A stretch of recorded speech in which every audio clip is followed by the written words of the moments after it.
What if everything you learned about the beginning of human civilization is actually just the most recent chapter? Not the first one, not even close to the first one. What if the story of organized, intelligent, technologically capable human society has been written and erased, again and again, long before anyone built the first pyramid or pressed the first cuneiform symbol into wet clay? Here's the question that's going to drive everything we do today. What if we are not the first great civilization on this planet, but the seventh? Now, before your brain goes straight to pyramids built by aliens' territory, stay with me, because this isn't about ancient astronauts or hollow earth theories. This is about something far more unsettling: the actual gaps in the archaeological record, the traditions that show up independently across cultures that had no contact with each other, the structures we can't fully explain, the flood myths that appear on 6 continents, the star maps that shouldn't exist. The question isn't whether ancient people were magical. The question is whether we're arrogant enough to assume that complex, organized, knowledge-accumulating human societies could only have emerged once in our timeline, starting around 5,000 years ago. Let's define our terms, because this matters enormously. When we say advanced civilization, we don't necessarily mean smartphones and nuclear reactors. We mean something more fundamental. We mean societies with organized astronomy, capable of tracking celestial cycles across generations, engineering sophisticated enough to reshape landscapes, build structures aligned with precision, and move enormous amounts of material. Systems of knowledge transfer, whether that's writing, oral tradition, or symbolic recording. Evidence of long-distance trade and coordination between groups separated by geography. Social organization complex enough to sustain specialization, meaning people whose entire job was to think, design, or remember rather than just survive. By that definition, civilizations don't require electricity. They require intention, and that raises the uncomfortable possibility that intention has existed in our species far longer than our textbooks currently acknowledge. Here's how this is going to work. We're not going to promise you certainty. That's not what this is. What we're going to do is investigate 6 specific claims, 6 alleged predecessor civilizations that historians, archaeologists, mythologists, and yes, some fringe theorists point to as evidence that something came before us. And for each one, we're going to sort evidence from interpretation and interpretation from legend. Because those 3 things are not the same, and treating them as if they are is how you end up either blindly dismissing everything or blindly believing everything, and neither of those positions is honest. Some of what we're going to look at will genuinely surprise you, not because it proves ancient advanced civilizations, but because the actual peer-reviewed evidence is stranger and more unresolved than mainstream summaries suggest. And some of what we look at will turn out to be a fascinating lesson in how human beings construct myths to explain the world they don't understand. Both of those outcomes are worth your time. Quick thing before we go any further. If you're listening to this on Spotify, follow the channel there. It's ad-free, it's music-free, and following on Spotify is genuinely one of the best ways to support this work. The link is in the description. If you're watching this on YouTube, drop a comment right now and tell me where you are and what time it is. Seriously, do it. Because every time I check comments, it turns out to be London at 2 a.m. and Chicago over lunch, and someone in the Philippines at sunrise, all watching the same thing at the same moment. It's one of the strangest and most remarkable things about what we do here, and I never get tired of it. Now, 6 alleged predecessors, each one rooted in something real. Whether that's an ancient text, an anomalous structure, a mythological tradition, or a geological event. We're going to look at the flood narratives buried in Mesopotamian and biblical records, the Egyptian concept of a golden age before recorded history, Plato's Atlantis, and what he actually wrote versus what people claim he wrote, the vast cycles of time in Indian tradition, and the cities that may have sunk beneath the Indian Ocean, Mesoamerican records of worlds that came before this one, and the most scientifically grounded hypothesis of them all, the idea that an Ice Age culture was effectively reset by a catastrophe 12,000 years ago. 6 civilizations, 6 sets of records, 6 reasons people believe we've been here before. Let's find out what's actually there. Before we dive into any of these specific claims, we need to build something. A toolkit. Because the single biggest mistake people make when investigating lost civilization theories isn't being too skeptical or too credulous.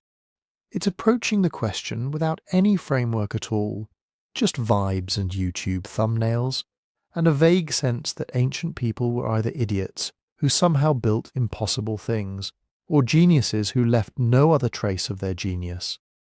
Neither of those positions survives contact with actual evidence.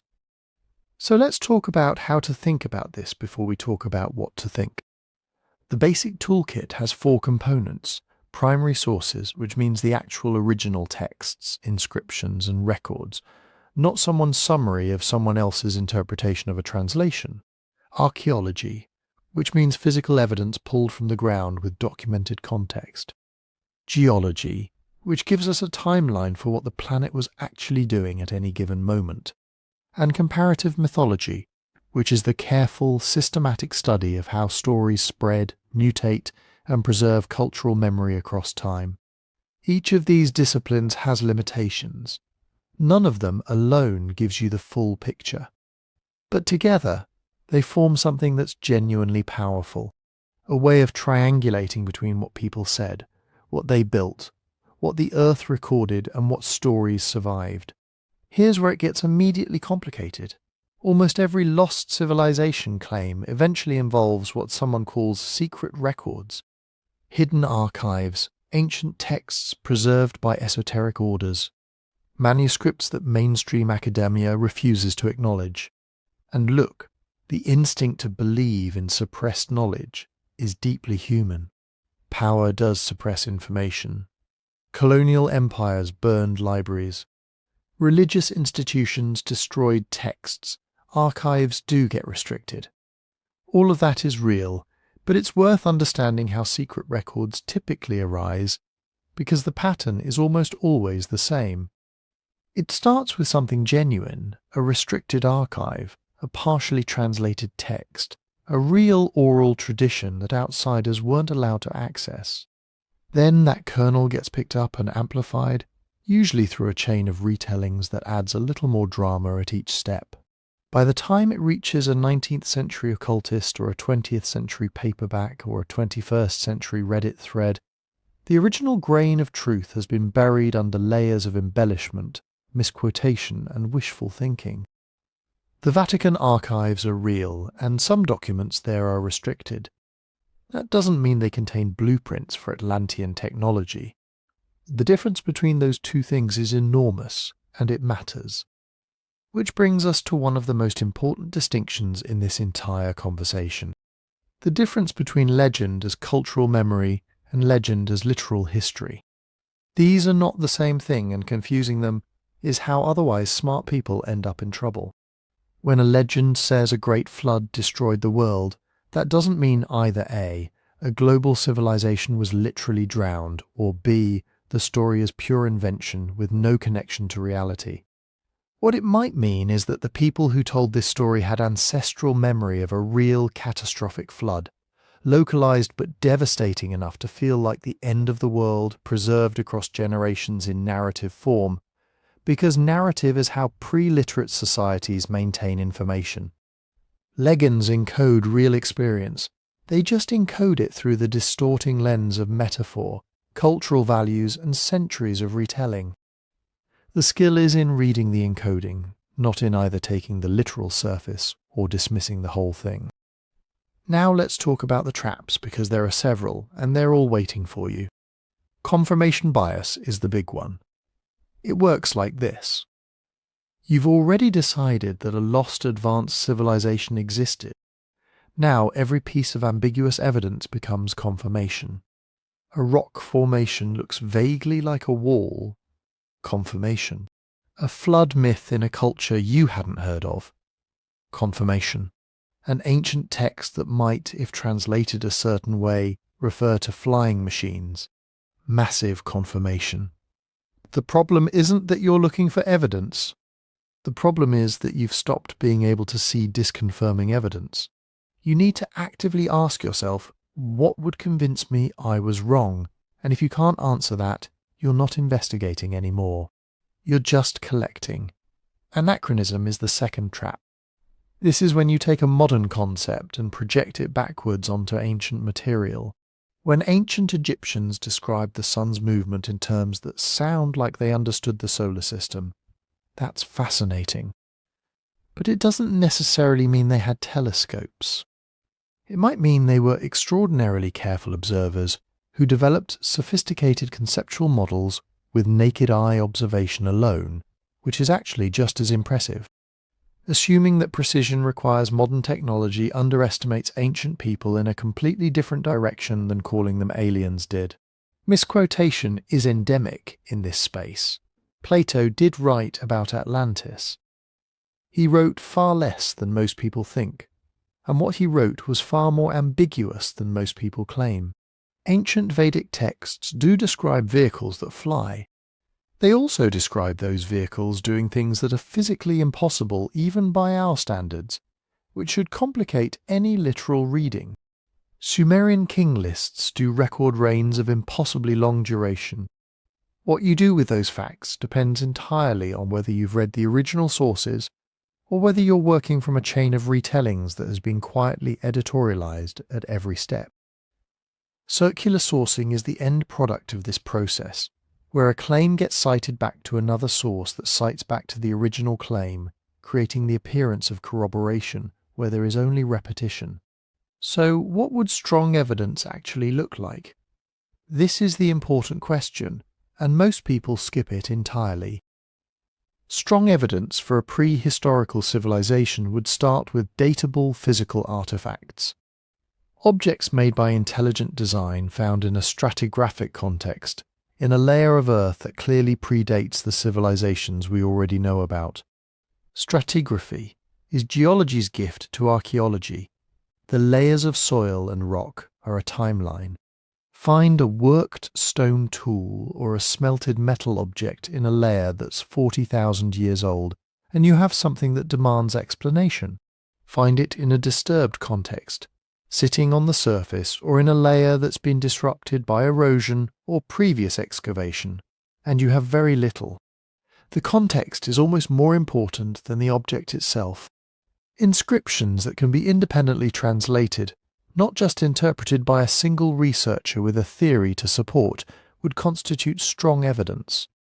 Consistent, independent accounts from cultures that demonstrably had no contact with each other, describing specific historical events rather than universal metaphors, would constitute strong evidence. Multiple independent lines of evidence all pointing to the same place and time. That's when a hypothesis stops being a hypothesis and starts being a discovery. Which brings us to mainstream archaeology and why it is the way it is. There's a version of this conversation where mainstream archaeology is a cabal of gatekeepers suppressing revolutionary discoveries to protect their careers. And I understand the appeal of that narrative. It has villains and heroes and forbidden knowledge. But here's the more accurate and honestly more interesting version. Archaeology is cautious because archaeology has been burned repeatedly by sensational claims that didn't hold up. Every decade or so, a major discovery gets announced, the press runs wild with it, and then the scientific process works it over and either confirms, complicates, or quietly deflates it. Scientists are human. They have biases. They protect theories they've spent careers building. That's real. But the self-correcting mechanism of peer review, replication, and independent verification is also real, and it's the best system we've developed for getting closer to truth over time. What would it take to change the consensus? Not a single anomalous artifact. Anomalies appear all the time, and they mostly turn out to have mundane explanations once you look closely. It would take a body of evidence, a site that could be systematically excavated and documented, producing multiple converging lines of data that pointed toward organized intelligent activity at a time before known civilization. It would take independent confirmation from multiple research teams. It would take engagement with the disconfirming evidence, not just a collection of things that fit the theory. The fact that that bar hasn't been cleared yet doesn't mean it never will be. The map of what we know is genuinely incomplete. New sites get discovered every year. Dating technologies keep improving, and the history of archaeology is littered with moments where something everyone thought was settled turned out to be more complicated than anyone expected. That's not an invitation to believe everything. It's an invitation to stay genuinely curious, genuinely rigorous, and genuinely honest about the difference between what we know, what we suspect, and what we're hoping for. Because here's the thing, if there really were civilizations before ours, the way to find them isn't through wishful reading of ambiguous texts. It's through the patient, frustrating, extraordinary work of going and actually looking, with good tools and clear eyes. Let's go look when people say, if there was an advanced civilization before us, where are the ruins? They're bumping into something most of us never think about, deep time. Not a few centuries, not even a few thousand years, but tens of thousands, hundreds of thousands, millions. Our brains are not built for that scale. We imagine time like a long version of our own history. Castles crumble a bit, but they're still there. Old roads crack, but you can still see them from the sky. We project that out and assume that if something big ever existed, it would still be sticking out of the ground somewhere, waiting for a drone shot. The planet does not work like that. Start with the most obvious place to build a civilization, the coast. That's where we build now. Food-rich estuaries, gentle climates, easy transport by water. If you're going to get trade, surplus, and specialization, three things every civilization needs, coasts and river deltas, are the natural choice. They're also some of the least stable landscapes on Earth. Sea level hasn't been constant. During the last ice age, when enormous ice sheets locked up water at the poles, global sea level was about 120 meters lower than today. That's a skyscraper's height of ocean that has been poured back onto the coasts in the last 20,000 years. Whole continental shelves that were dry land when mammoths were wandering around are now underwater plains. If humans, or anyone else, built long-lived settlements there, those settlements are now on the sea floor.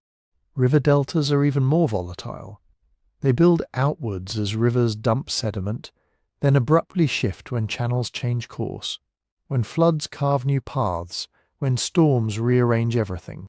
Ancient delta cities, even from known historical periods, can end up buried under tens of meters of mud, or eroded away and carried out to sea grain by grain. The Nile, the Tigris-Euphrates, the Indus, all of them have moved and reorganized themselves over time. You can see this even in the last few thousand years. Stretch that process back hundreds of thousands, and almost nothing original survives at the surface. And all of that is happening on top of a crust that is literally moving. Plate tectonics means continents aren't fixed backdrops. They collide, they rift, they crumple and erode. Mountain ranges that were once sea floors get pushed up, folded, and then shaved down by ice and rain. Oceanic crust, where a lot of those submerged continental shelves end, is gradually dragged back into the mantle at subduction zones and recycled. Give the Earth enough time, and it doesn't just demolish buildings, it erases whole landscapes. So if you ask, where are the skyscrapers from a civilization 5 million years ago? The most honest answer is almost certainly ground to mineral dust, subducted or lying in fragments under hundreds of meters of sediment or water. Not because of a conspiracy, because of geology. Now add another layer, preservation bias. Archaeologists use this term to describe the fact that what we find is not a neutral sample of what once existed. Some things have a much better chance of surviving than others. Stone tools, ceramics, fired clay. They're tough. They can sit in the ground for 100,000 years and come out chipped, but recognizable. Bone can survive under the right conditions, but wood. Textiles, leather, most metals. They're temporary on deep timescales. Iron rusts, copper corrodes, aluminum oxidizes into crusts that look like natural minerals.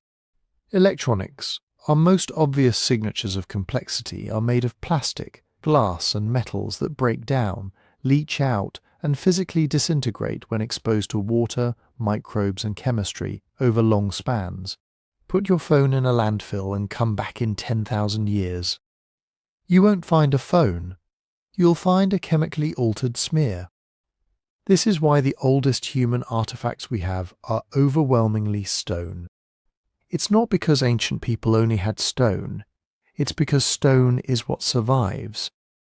Every spear point in a museum probably sat next to wooden shafts, sinew bindings, leather clothing, woven baskets, wooden structures, and maybe even simple metal ornaments that rotted and vanished completely.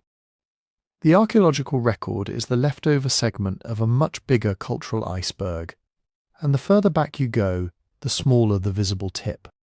Underwater archaeology complicates this in both directions. On the one hand, the sea can be a great preserver. Deep, cold, low-oxygen environments slow decay dramatically. Shipwrecks like the Antikythera wreck or ancient canoes survive because they got buried fast in protective sediments. On the other hand, access is brutally hard. Most of the now submerged coastal plains are at depths that require specialized equipment, expensive expeditions, and very targeted searching. We have mapped the broad shape of a lot of the seafloor, but we have not combed it at archaeological resolution. So when someone says, "What about all those submerged landscapes from the last ice age? Could they hide something big?" The honest answer is yes, they could hide coastal settlements, harbours, maybe even pretty complex trading communities that never show up on terrestrial surveys. What they can't do is magically conceal a global technological civilization that spanned continents, launched satellites, and mined at industrial scales. That kind of activity leaves not just buildings but planetary signatures, altered isotope ratios from large-scale industry, weird spikes in certain pollutants, massive landscape modification. People actually look for these things not just for humans, but as part of the Silurian hypothesis, the question of whether a previous industrial species would leave a detectable geologic fingerprint. So far, nothing. Catastrophes complicate the picture in another way. Different ways of collapsing leave different fingerprints in the ground. A sudden catastrophe, a mega tsunami, supervolcano, asteroid impact, rapid sea level jump tends to create clear, sharp layers. You get a band of debris or ash, abrupt break in occupation, sometimes bodies in situ. You see this in the archaeological record of real disasters. Cities buried under volcanic ash, coastal settlements with tsunami deposits full of marine sand and broken pottery, abrupt abandonment horizons. Slow decline looks different. Populations thin out, building quality drops, long-distance trade shrinks, trash deposits change character. Over centuries, stone buildings get robbed for later construction, wooden structures rot, fields revert to scrub and forest. A city can turn into a faint scatter of pottery, brick dust, and pollen changes in the soil. Give that process not 500 years, but 50,000, and erosion smooths the whole story into a couple of centimetres of mixed sediment.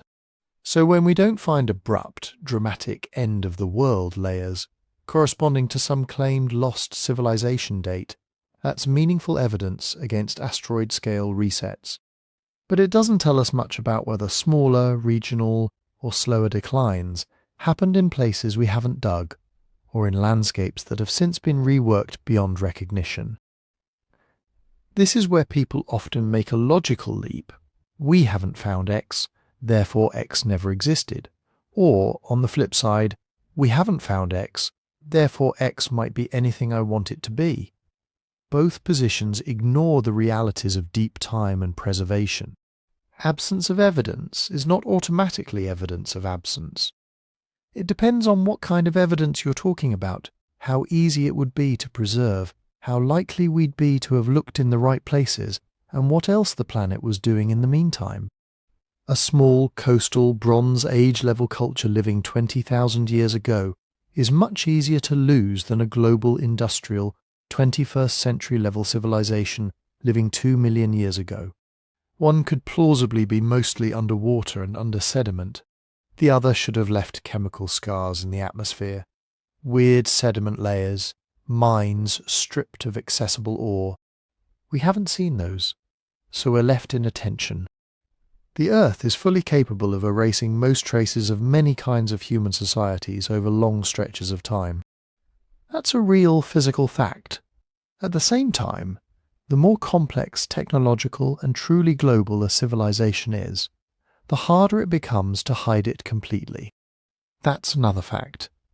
Our task, if we're going to talk seriously about 6 civilizations before ours, is to live inside that tension. We have to respect the plausible disappearance mechanisms, erosion, tectonics, sea level rise, preservation bias without using them as a blank check to imagine anything we like. And we have to insist that even in deep time, civilizations leave some kind of concrete, datable trace if they reach a certain scale. So as we turn now to those ancient stories, Mesopotamian flood tales, Egypt's first time, Plato's drowning island, India's yugas, the question shifts. Not could a civilization vanish, because in many forms, yes, it could. The question is, what level of civilization are these traditions really pointing to? And do we see even the faintest physical echoes in the places and times they seem to describe? To get to our alleged first lost civilization, we have to start in a very particular place, the floodplain of the Tigris and Euphrates, about 5,000 years ago, with a weird little document called the Sumerian King List. On the surface it sounds simple. It's a list of kings, where they ruled and how long they reigned. But immediately something feels off. The earliest rulers on the list are said to have reigned for 28,000 years. 36,000 years. A single king ruling longer than our entire written history. Alternative history writers grab this with both hands. Look, they say, this is evidence of a pre-flood civilization. The Sumerians remembered rulers from tens of thousands of years before their time. Maybe these weren't just kings. Maybe they were technocrats, scientists, even non-human beings with lifespans and knowledge far beyond ours. Mainstream scholars read the same text and see something different. Not a census, but a statement. The king list, in their view, is political theology. It's trying to say legitimate kingship is a divine institution, passed from city to city under the guidance of the gods. The huge reign lengths in the Antediluvian section aren't meant to be read like a spreadsheet. They're symbolic. They mark a mythic era when humans and gods weren't clearly separated, when time itself was different. Then everything changes with one line. Then the flood swept over. After that, reign lengths snapped down from tens of thousands of years to lengths we'd recognize as human. A few decades, a century or two at most, kingship, the text says, was lowered from heaven again, but now in a post-flood world that looks more like history. So we have this pattern. Impossibly long-lived rulers before a great flood. Normal kings afterward. Mesopotamian tablets are not the only place we see it. In the Hebrew Bible you get the same rhythm. The patriarchs before the flood, Adam, Methuselah, Noah, live for centuries. After the waters recede, lifespans shorten in stages until they land somewhere near our own. Is that evidence for a superhuman antediluvian race? You can read it that way, but you don't have to. Another possibility is that cultures, when they look back into their own deep past, compress and blur time, Generations of tribal leaders, elders, or clan founders can collapse into a single legendary ancestor. Stories that originally described whole lineages get retold as the life of one long-lived hero. Add in a worldview where age equals wisdom equals authority, and exaggerated lifespans become a narrative tool. Our tradition is old. Our founders were close to the beginning. Therefore their way is legitimate. The flood itself is where the story really bites people's imagination, because it's not just one text. In the Atrahasis epic, the gods send a flood to wipe out noisy, overpopulous humans. One man, Atrahasis, is warned to build a boat, load it with animals, and ride out the catastrophe. In the Epic of Gilgamesh, the flood survivor is Utnapishtim, telling a very similar story to a king who wants the secret of immortality. In the Bible, it's Noah, building an ark at divine instruction and repopulating the world afterward. Details shift: boat size, number of days of rain, which God sends the warning, but the skeleton is the same. A world before, a warning, a chosen survivor, a great flood, a restart. For people who like the 6 civilizations before us idea, this looks like a smoking gun. Multiple cultures in the same region, all talking about a catastrophic flood and a destroyed earlier age. Maybe, they say, those antediluvian kings represent an advanced culture that was wiped out. Maybe the Ark is a garbled memory of a group preserving advanced knowledge, technologies, even seed banks or devices. This is where the Watchers and the Nephilim enter the picture. In the Book of Enoch and other Second Temple Jewish texts, the sons of God in Genesis become the Watchers, heavenly beings who descend, take human wives, and teach forbidden knowledge, metalworking, cosmetics, enchantments, astronomy. Their hybrid offspring, the Nephilim, are described as giants, men of renown, violent and corrupt. God sends the flood in part to scrub this tainted mixture from the world. Later readers, especially in occult and alternative archaeology circles, reframe this as a story about advanced beings seeding civilization. The Watchers become extraterrestrials or members of a prior high-tech culture. The forbidden knowledge becomes advanced metallurgy, medicine, maybe even energy systems. The Nephilim are cast as genetically modified elites or failed experiments swept away in a global reset. It's an intoxicating narrative. It connects long-lived antediluvian kings, a deliberate transfer of knowledge, a catastrophic flood, and a sense that there was once a version 1.0 of civilization that went horribly wrong. But if we take a step back and ask, what is the minimum historical core we actually need here? The picture gets more modest and frankly more interesting. The southern Mesopotamian plain is practically designed for flood legends. Low, flat land, rivers that meander, merge, and occasionally go rogue. Seasonal rains upstream, snowmelt in the highlands. When the Tigris or Euphrates overtop their banks, they don't just make puddles. They can spread out over huge areas, turning settlements into islands, islands into lakes, lakes into brown, churning seas. Now imagine a regional flood on the scale of, say, the 1931 China floods, or the periodic, devastating inundations the Nile used to bring when it misbehaved. For the people living there, their whole world would be underwater. Villages gone, fields erased, livestock drowned, boats and rafts carrying the lucky few who got a warning in time. A generation later, that's no longer the time that River X flooded. It's the time the whole world drowned.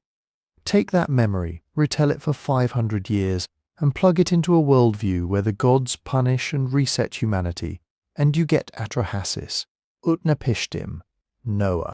Notice how grounded a historical core could be. We don't need a planet-spanning ocean covering every mountain. We need one or several very bad regional floods in a corridor that later produced the first large-scale urban societies and wrote down their origin stories. We add in memory compression, where separate floods, famines, and invasions get merged into one archetypal catastrophe. We end up with a mythic flood that still carries the imprint of real water on real bricks. So what would count as actual corroboration that these flood stories are preserving a deep civilizational break, not just a bad season? Archaeologically, we'd look for flood deposits, distinct layers of riverborne silt or sand, laid down over broad areas that can be securely dated and matched across sites. We'd look for settlement breaks, generations where cities and towns are suddenly abandoned, populations plummet, material culture shifts. We'd look for continuity patterns, evidence that some knowledge, styles, or practices survive the break and reappear afterward, suggesting people really did carry something through the disaster. In southern Mesopotamia, we do find flood layers at some sites, though they don't all line up neatly into one single Noah event. We see urban collapses and reconfigurations. We see older villages washed out and new towns founded a bit higher up.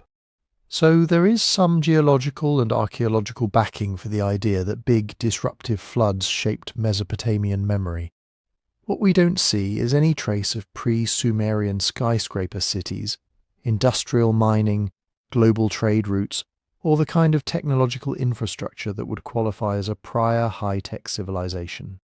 No anomalous metal alloys in deep layers, no synthetic compounds that don't match known Bronze Age chemistry, no fossil fuel signatures baked into the sediments. That doesn't make the myths meaningless. It just means we need to read them for what they're good at. Flood stories, Antediluvian king lists, watchers and Nephilim. They're telling us that ancient people were obsessed with beginnings and endings. They felt themselves living after something. After a purer age, after a disaster, after a time when gods and heroes walked more closely with humans. They sensed, correctly, that civilizations can rise, distort, and fall. They encoded that intuition into stories about impossibly long-lived kings and cosmic resets. Those stories might be echoing real regional collapses that wiped out earlier, simpler societies, farmers, proto-towns, maybe even modest city-states whose bricks have long since melted back into the floodplain.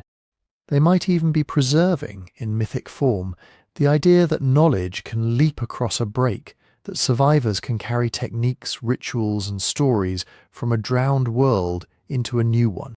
But myth, by itself, is not a radiocarbon date. It doesn't automatically equal particle beams, airships, or lost satellites.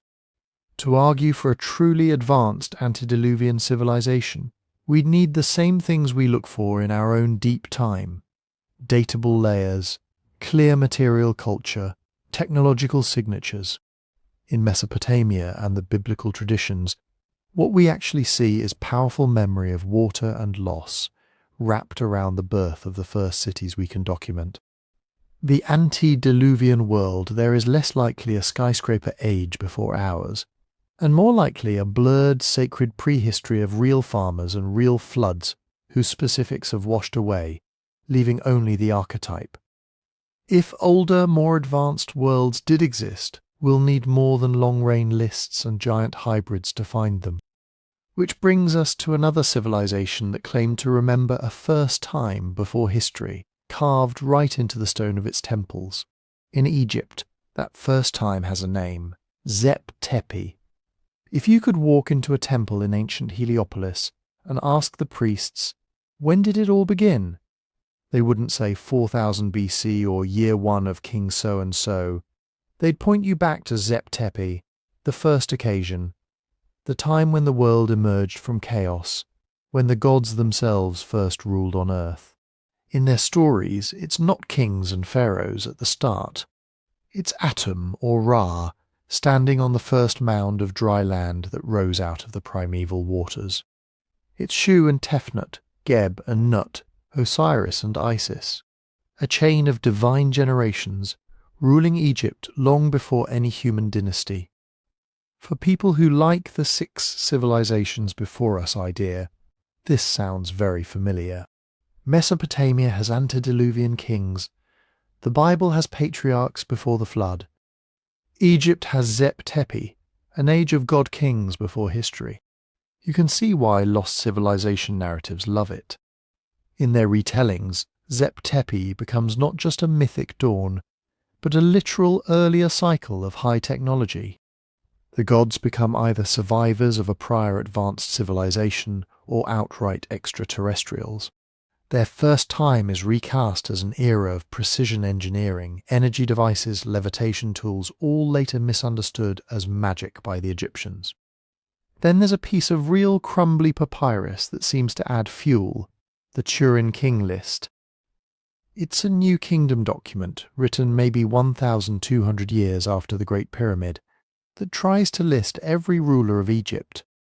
The version we have is a jigsaw puzzle, hundreds of fragments, but enough survives to be intriguing. It doesn't just list the historical pharaohs we know from monuments.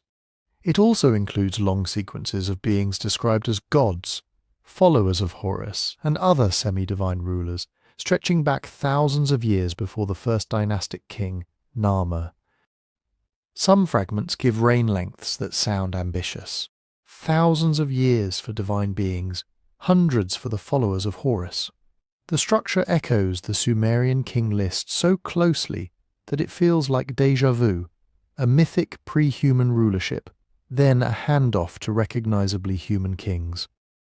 Alternative writers point to this and say, there it is. Egypt remembers an entire pre-dynastic civilization.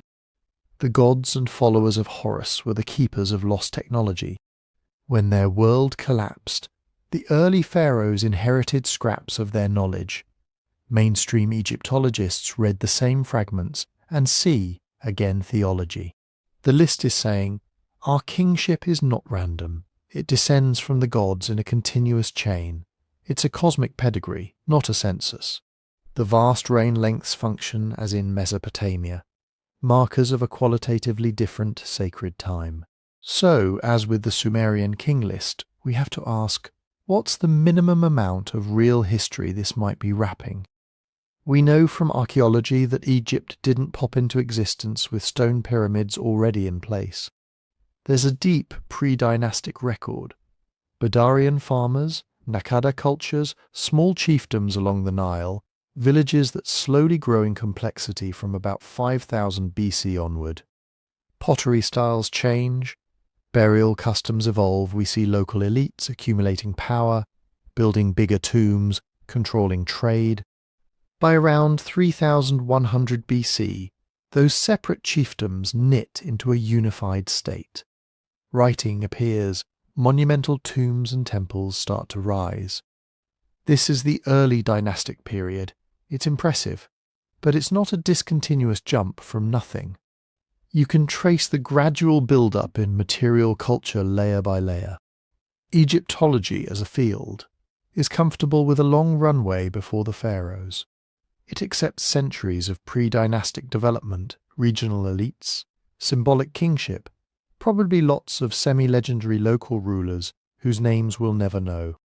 It doesn't accept because it doesn't see evidence for a prior cycle of skyscraper-level technology that vanished without a trace and then restarted with mud brick villages. So where does the sense of something too advanced come from? Put simply, Giza. Stand in front of the Great Pyramid, run your hand along the surviving casing stones, and it's hard not to feel like you're looking at something that shouldn't exist in the Bronze Age. The base is nearly perfectly level within a few centimetres. The sides are aligned to true north with astonishing precision.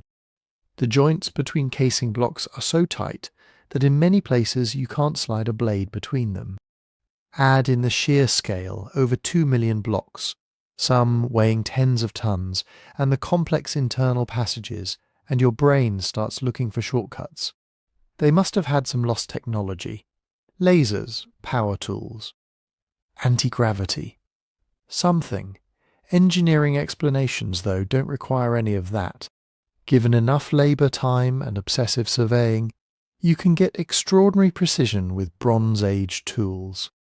Copper chisels, dolerite pounding stones, wooden sledges, levers, rollers, and a lot of organized manpower go a long way. Experiments have shown you can move multi-ton blocks on sledges over sand if you wet the ground. A small team with plumb bobs, sighting rods, and cord grids can achieve alignments modern people assume require GPS. That doesn't mean we have every detail nailed down. Egyptologists and engineers still argue about the exact ramp configurations used, whether spiral ramps wrapped the pyramid, whether internal ramps were carved as they went, how precisely crews coordinated the final casing. But those were arguments within a Bronze Age toolbox. They're about logistics, not lasers. The same pattern appears in another controversial piece of Giza, the Sphinx. Mainstream view. The Sphinx was carved around 2500 BC during the reign of Khafra, the builder of the second pyramid. The style matches. The alignment fits the Giza plan. There are causeways and temples that line up with his complex. Weathering is mostly explained by wind erosion, salt exfoliation, and later flooding of the enclosure when the water table rose. Alternative view. The Sphinx is much older. Some geologists argue that the heavy vertical erosion on the body and enclosure walls looks more like rainwater runoff over long periods than mere wind and sand. Since the Giza Plateau has been a desert for most of the past several thousand years, they suggest the core of the Sphinx must date back to a wetter climate, maybe 7,000 to 10,000 years ago. In that telling, the Sphinx becomes a survivor from a pre-dynastic, perhaps pre-Holocene civilization, later recarved and reused by the Old Kingdom pharaohs. This water erosion hypothesis is hotly contested. Other geologists point out that limestone can weather unevenly due to differences in composition, that groundwater and salt can produce similar patterns, and that the evidence for heavy rainfall at the necessary dates in that specific spot is thin. No consensus has formed that forces a radical redating. So we're in a familiar situation, an anomaly that could be read as hinting at deeper time, but that also has plausible explanations within the accepted chronology. It's an open technical debate, not a smoking gun for a vanished advanced age. The deeper question, if we're asking, are we the seventh civilization, is how to separate legitimate awe at Egyptian achievements from the leap to unknown technology. A good rule of thumb is this: if you can, even in principle, explain something with known materials, tools, and methods, scaled up to thousands of workers and decades of effort, you don't need to invoke a hidden tech base. Precise stone cutting. We have experimental archaeology showing how to do it with copper saws, sand abrasives, and time. Astronomical alignments. Priests with generations of sky watching and sighting rods can lock onto cardinal directions remarkably well. Where questions remain, exact ramp systems, the fine-grained chronology of specific monuments, the full symbolic program behind Giza's layout. They're interesting engineering and cultural puzzles.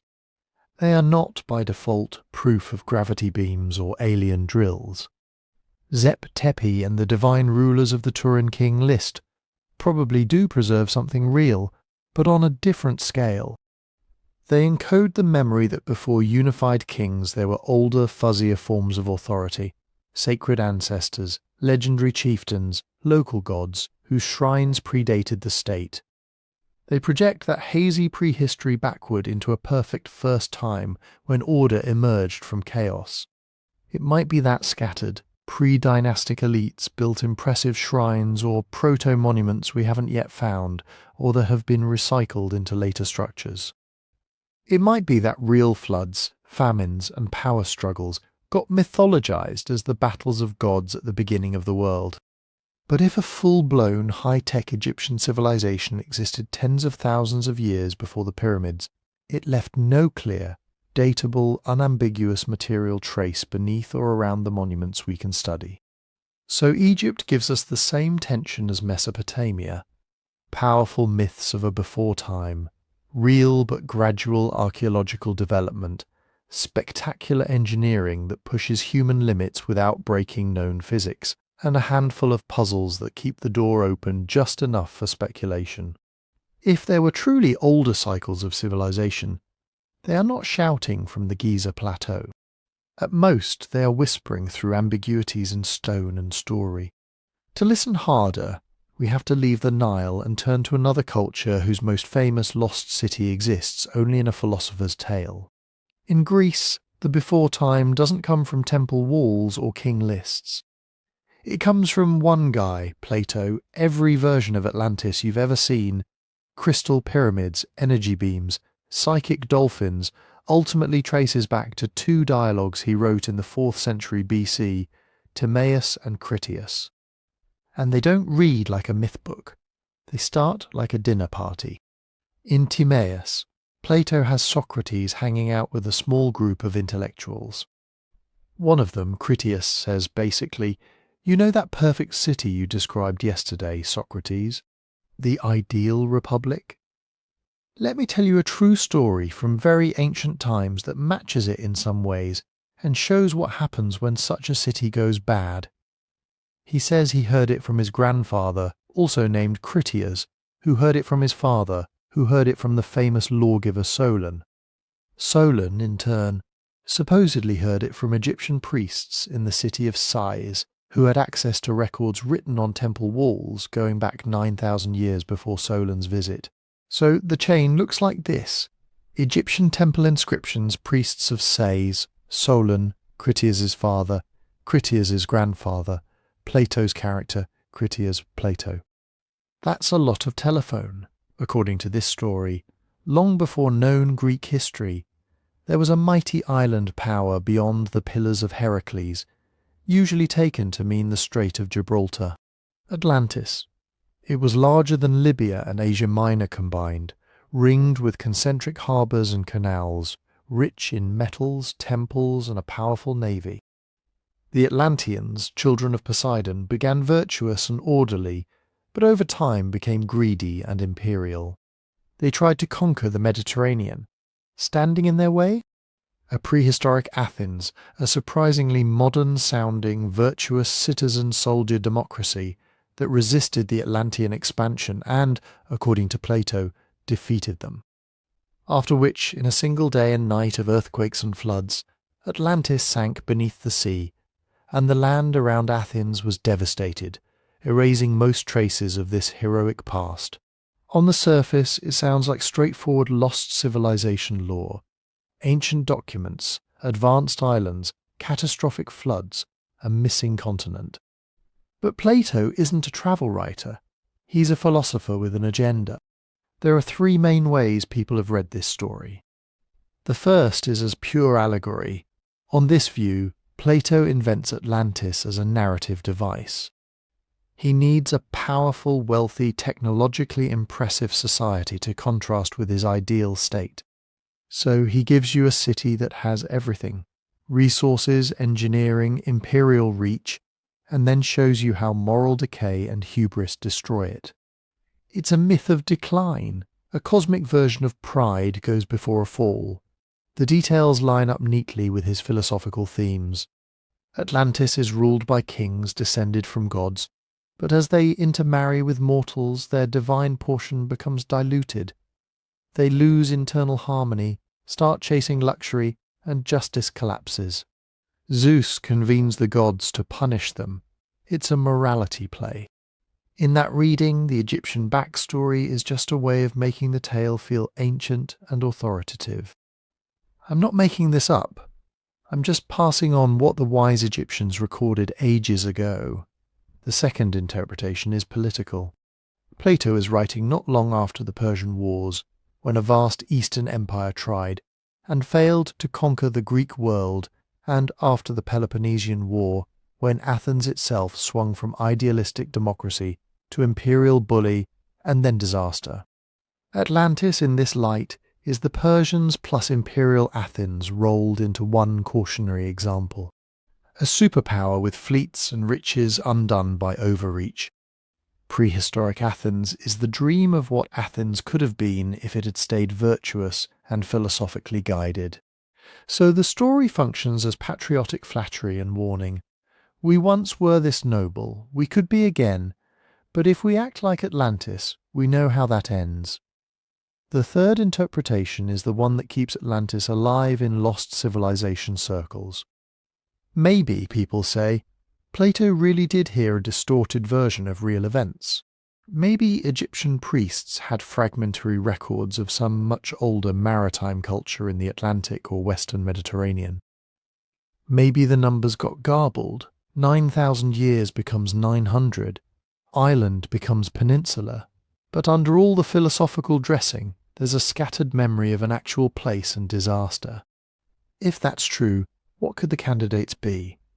One obvious inspiration is the eruption of Thera, modern Santorini, around the 16th century BC. A volcanic island blows its top in the Aegean, wiping out or crippling the sophisticated Minoan culture that dominated regional trade. Massive tsunamis, ashfall, sudden ruin of harbours and coastal towns. It's the kind of event that would echo in oral tradition for centuries. Another is Tartessos, a wealthy, semi-legendary civilization in southwestern Iberia mentioned by Greek and Phoenician sources. Rich in metals, maritime, somewhere near the Atlantic mouth of the Mediterranean. Its exact location and fate are still debated. If any Greek heard vague stories of a powerful western city that flourished and vanished, it could get spun into an Atlantic empire.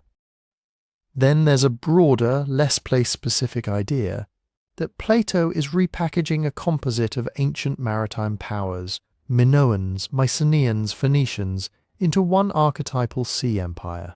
Ships, canals, powerful fleets, far-flung colonies. It's not one city, but the memory of an entire Bronze Age system that once knit the Mediterranean together. Because something really did collapse. Around 1200 BC, the late Bronze Age world in that region fell apart. Major palace centres in Greece, Anatolia, the Levant, and beyond burned or were abandoned. Trade networks shrank. Writing systems disappeared in some areas for centuries. Egyptians carved desperate inscriptions about sea peoples attacking from the north. From inside that kind of systemic crash, it absolutely could feel like an age ending. People alive 2 or 3 centuries later might hear, "Once there were great cities. They traded across the sea. Then the gods sent famine and invasion, and the mighty were overthrown. Nothing is like it was. Fast forward another 800 years. A Greek lawgiver like Solon visits Egypt. Priests, who themselves inherit layered traditions and temple histories, talk about earlier ages, floods, and fallen kingdoms. Numbers and names drift in translation. A philosopher a century after that needs a dramatic example of noble cities and decadent empires. He pulls it all together into Atlantis. That doesn't mean there was literally a ringed island in the mid-Atlantic with anti-gravity crystal towers. It means there's a plausible pathway for real disasters and collapses, to harden into archetypal stories of a great civilization swallowed by water. So why does Atlantis, out of all such stories, refuse to die? Partly because it's narratively complete. Plato doesn't just say there was a city and it sank. He gives you geography, politics, architecture, resources, founding myths, military campaigns. It feels textured. You can imagine the streets. Partly because it comes with a built-in moral frame. Atlantis isn't just lost, it's deservedly lost. It serves as both a promise and a threat. If we become advanced and virtuous, we can be like early Atlantis or prehistoric Athens. If we become corrupt and arrogant, we will share their fate. That framing makes it easy to graft modern anxieties onto it. Climate change, nuclear war, runaway tech. And partly because it leaves tantalizing blank space on the map. Plato places Atlantis just far enough away, and just long enough ago, that ordinary evidence will always be ambiguous.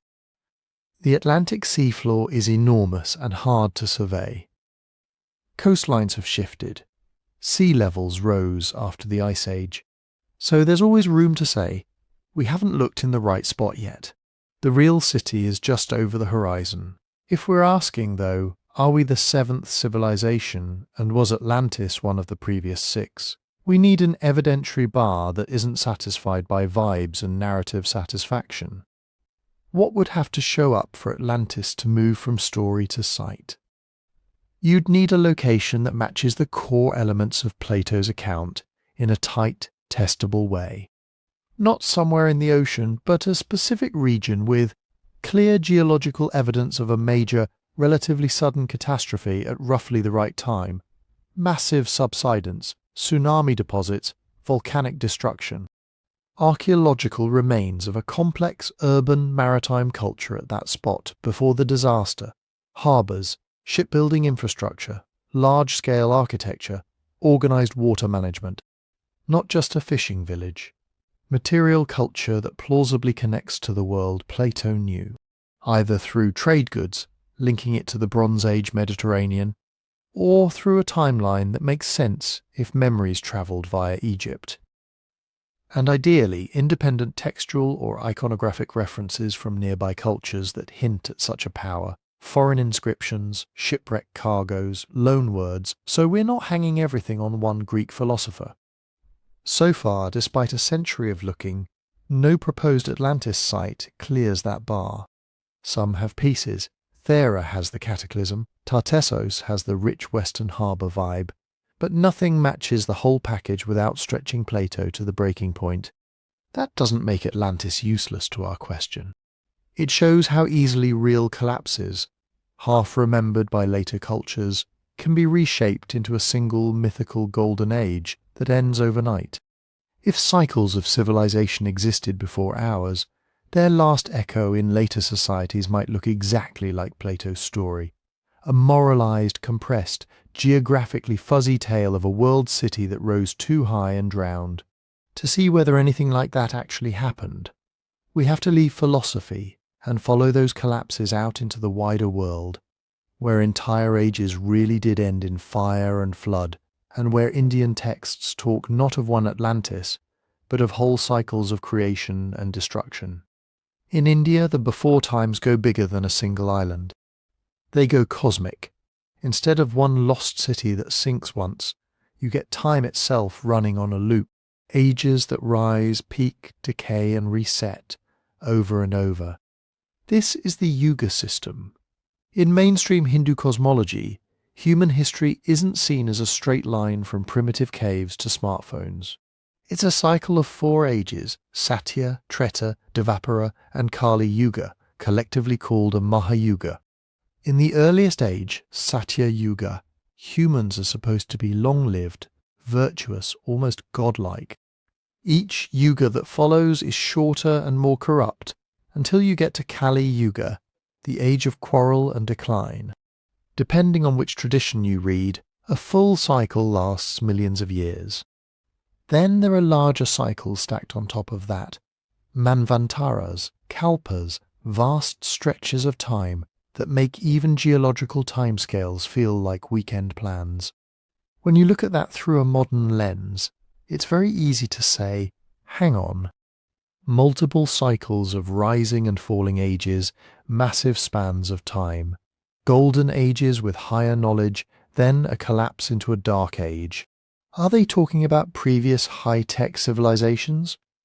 Some modern writers go further and claim that the yuga durations are encoded astronomical or even technological data, that Satya Yuga describes a world where people had psychic powers or advanced science, that Dvapara Yuga was some kind of half-remembered nuclear age, and that we're living amid the wreckage and amnesia. But before we sign on to that, we have to look at how these ages actually show up in the texts. The classic sources, the Puranas, the Mahabharata, present yugas as moral and spiritual epochs, not engineering manuals. The lengthening and shortening of lifespans, the waxing and waning of virtue, the rise and fall of dharma, cosmic order, the gigantic numbers, hundreds of thousands, millions of years, serve to push these cycles into mythic time. Time where gods incarnate, demons plot, and mountains grow wings.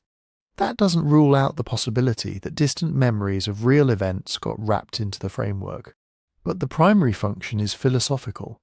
The point is, nothing material lasts. Even gods have their seasons. Everything that rises will fall, and then rise again in some new form. The Mahabharata and the Ramayana take that cyclical backdrop and drop you into specific ancient eras, usually Treta Yuga for the Ramayana, Dvapara Yuga for the Mahabharata. This is where the lost civilization interpretations really take off. Because these epics are loaded with imagery that, to a modern technologist, sounds suspiciously like weapons systems and aircraft.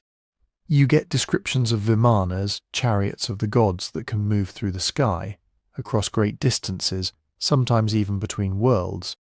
You get weapons like the Brahmastra, said to blaze like 1,000 suns to scorch the earth, to poison survivors. You get accounts of battles that leave the land infertile, the sky dark, the waters tainted. If you cherry-pick a few verses and translate them through 20th century trauma, it's easy to say, that's a nuclear blast. That's radiation fallout. That's an airplane. Some fringe authors do exactly this. They take a poetic description of a divine arrow that shines like the sun, roars like thunder, and blinds the enemy, and rewrite it as ancient laser weapon.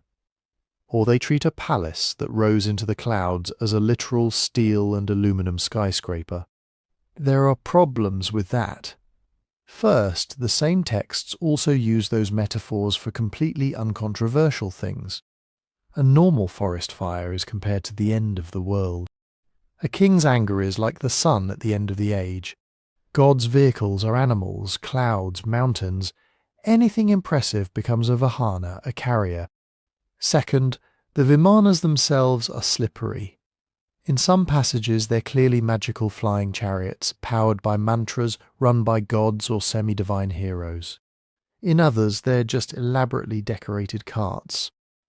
The later text often cited for technical Vimana descriptions, the Vaimanika Shastra, was received by a 20th century mystic, and when engineers analysed it, its designs turned out to be aerodynamically nonsense. It's not an ancient Boeing manual, it's a modern channeled text dressed in Sanskrit and pseudo-technical language. That said, stripping all the sci-fi readings away and saying it's just a story misses something too.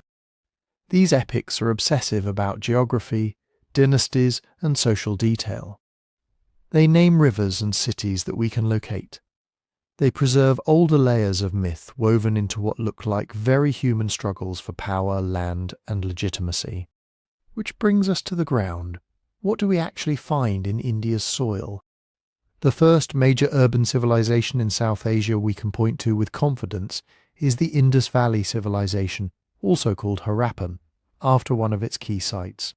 Flourishing roughly 2600 and 1900 BC, centred in what's now Pakistan and northwest India, it's one of the four great Old World cradles of urbanism alongside Egypt, Mesopotamia and the Yellow River. What we see there is remarkable, even without UFOs. You get large planned cities like Mohenjo-Daro and Harappa, laid out on grid systems, standardized fired brick sizes across hundreds of kilometers, sophisticated drainage and sewage management that in some neighborhoods outclassed many later cities by millennia. Wells everywhere, evidence of long-distance trade reaching Mesopotamia, with Indus seals found in Sumerian sites. Yet there are striking absences. No monumental pyramids or giant statues, no clear palaces or royal tombs, no deciphered writing, only short inscriptions on seals and tablets in a script we still can't read. Very little evidence of a warrior aristocracy or large-scale conquest. Power, if it existed in strong centralized form, wore a light architectural footprint. Then, around 1900 BC, the system fragments. Urban centers shrink or are abandoned. Standardization breaks down. The reasons are still being debated. Climate shifts affecting monsoons and rivers, changes in trade routes, internal social transformation, or some combination. So on one hand, India absolutely has a real, complex urban civilization deep in its past, just not millions of years back, and not obviously blasting nukes from flying chariots. On the other hand, the collapse of that world and the slow emergence of later Vedic, epic and classical cultures leave plenty of gaps where cultural memory can get weird. Take Dwarka. In the Mahabharata and later traditions, Dwarka is the dazzling coastal city of Krishna, built by divine architects, rich, ordered, and eventually submerged by the sea after Krishna's departure. It's one of those golden city, sudden lost stories that sound like Atlantis in Indian dress. In the late 20th century, marine surveys off the coast of modern Dwarka and nearby sites like Betdwarka found submerged structures and artifacts. Stone blocks that look quarried and arranged, pottery fragments, anchor stones, enough to say, yes, there were ancient coastal settlements here that are now underwater. Some headlines jumped straight to Krishna's city found, or 12,000-year-old city under the sea. But when archaeologists actually dated the material, most of it clustered in the late Bronze and Iron Age, say 1500–500 BC.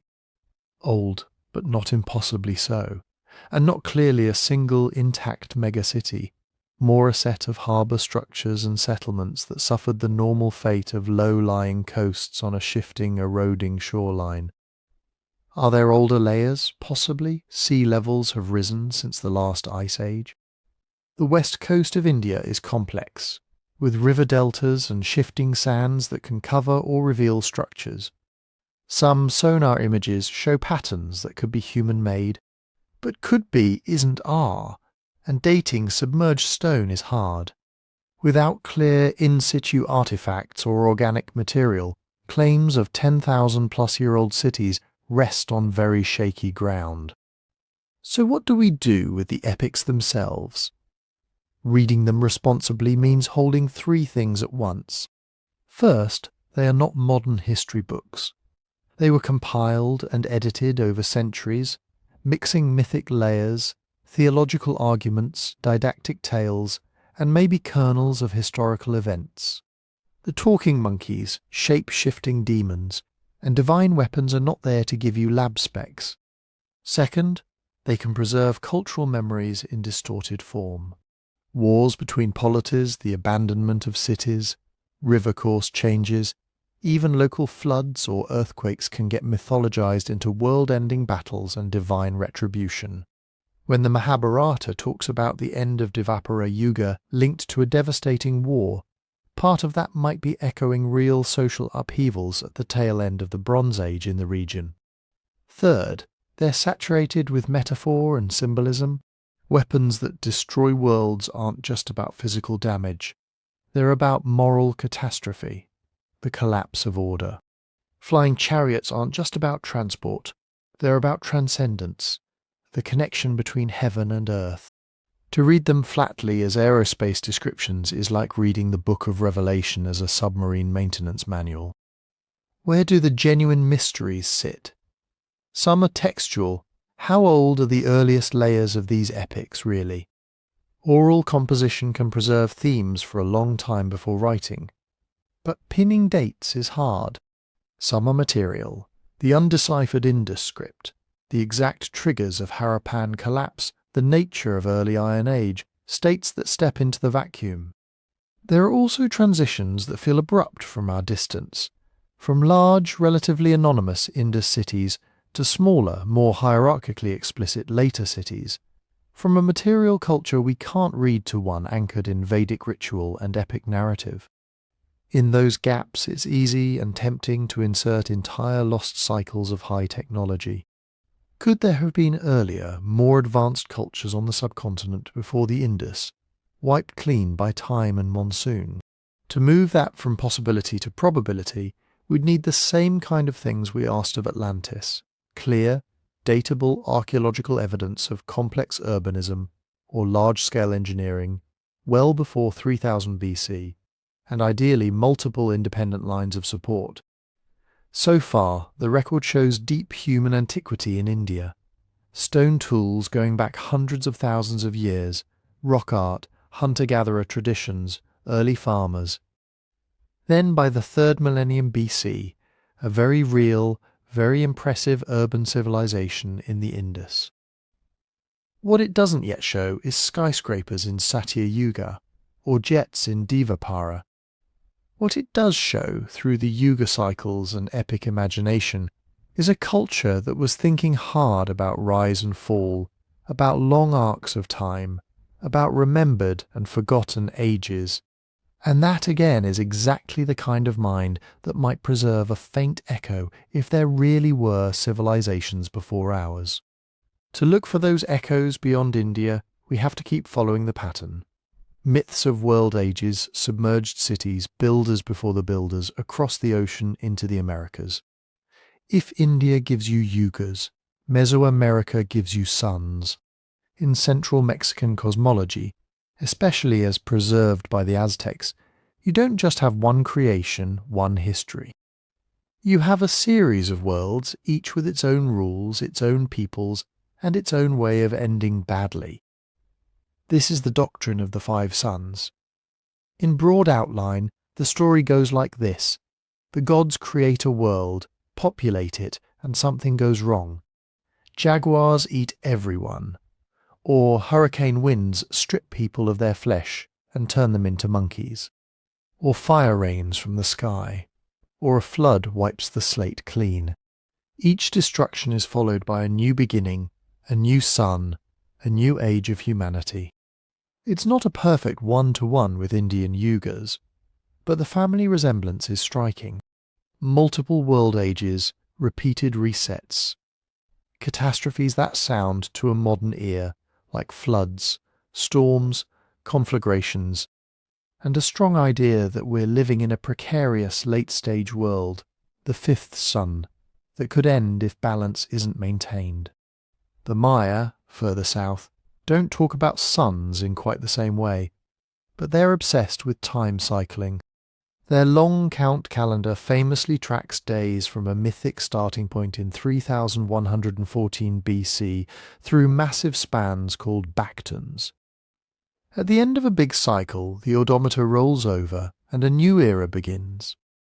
The Popol Vuh, a key Kichi Maya text, tells of gods making multiple attempts at humanity, people of mud, people of wood, who fail and are destroyed before the successful maize people appear. To lost civilization enthusiasts, this all sounds like screaming subtext. We remember earlier iterations. We remember worlds before this one maybe, but we have to be careful about how we interpret world. Just like in India, these are not primarily technical manuals. They're cosmologies, moral dramas, explanations for why sacrifice matters, why the sun keeps moving, why humans owe a debt to the gods. The destructions are both literal and symbolic. Floods and fires stand for cosmic resets, but also for social chaos. Drought, famine, invasion, things these societies actually lived through. Still embedded in the myths are tantalizing hints of people before us. The Aztecs, for instance, talked constantly about the Toltecs. To them, Toltec didn't just mean a specific historical group from central Mexico. It became a kind of honorific for master artisan, wise person, original builder. In later Aztec storytelling, the Toltecs are the ones who knew the deep arts, who built magnificent cities, who had a level of refinement their successors could only imitate. Go back further and you get creator gods who act almost like culture heroes or teachers. Quetzalcoatl in some versions brings maize, teaches calendar keeping, introduces arts and governance. In the Maya area, deities and semi-divine ancestors are credited with giving humans writing, astronomy, agricultural rituals. Knowledge doesn't just arise, it's bestowed, and sometimes it feels like something being recovered. On the ground, we do see clear cases where builders before the builders is literally true, just not in the sci-fi way. Take the Olmec, flourishing roughly 1500–400 BC, along the Gulf Coast. They're famous for those colossal stone heads, some over 3 meters tall and weighing many tons. But beyond the meme, what you find are planned ceremonial centers, massive earthworks, possible early pyramid platforms, evidence of long-distance trade. They're one of the earliest complex societies in Mesoamerica and seem to have influenced later cultures' iconography, ball games, and maybe even aspects of writing and calendar. Then there's Teotihuacan, in the basin of Mexico, centuries later. At its height around 100–600 AD, it's a true metropolis, maybe 100,000 people or more. You get a rigid grid layout, a central avenue of the dead flanked by monumental pyramids, apartment compounds, plumbing, complex craft specialization. It predates the Aztecs by a millennium. By the time the Aztecs arrive on the scene, Teotihuacan is already an ancient ruin, venerable, mysterious. They name the big structures Pyramid of the Sun and Pyramid of the Moon, weave them into their own myths, and treat the site as a place where gods once walked. From their perspective, the question, who built this, is natural. The people who actually did are gone. The city's original name is lost. All you see are massive, eroded constructions far beyond anything your own polity has yet managed. Of course, you attribute it to mythic predecessors. We see a similar pattern with the Maya. Classic period Maya cities like Tikal, Palenque, and Calakmul show sophisticated urban planning, dynastic politics carved in stone, reservoirs, causeways, observatories aligned with celestial events. But even within the Maya world, later populations sometimes reoccupied or reinterpreted earlier sites. A modest village might grow up among the ruins of enormous temples. Local stories morph. Our ancestors built this in a time of great power, even if in reality there were multiple distinct phases of construction and abandonment over centuries. The calendar is where a lot of people reach for proof of advanced lost tech. The Maya could predict eclipses, track Venus cycles, and run interlocking calendars, the 260-day ritual cycle, the 365-day solar year, the long count through vast time spans. Their daykeepers and astronomer priests were very, very good at what they did. But being good at naked eye astronomy and base 20 arithmetic doesn't require satellites or computers.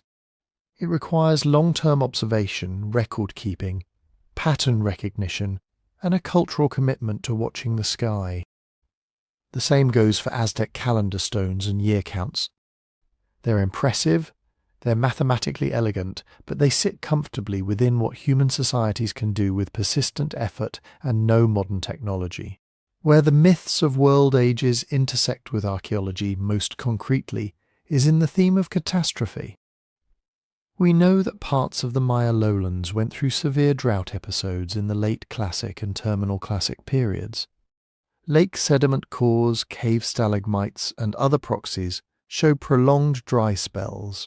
Combine that with population pressure, deforestation, political infighting, and you get real collapses. Cities abandoned, monuments toppled or left half-finished, elites losing control. For the people living through that, it absolutely would have felt like a world ending. Later storytellers, looking back across generations at the jungle-covered remains of monumental cities and remembering only fragments of why they fell, are going to encode that as the gods destroyed a former age, or a previous people angered the powers and were wiped away.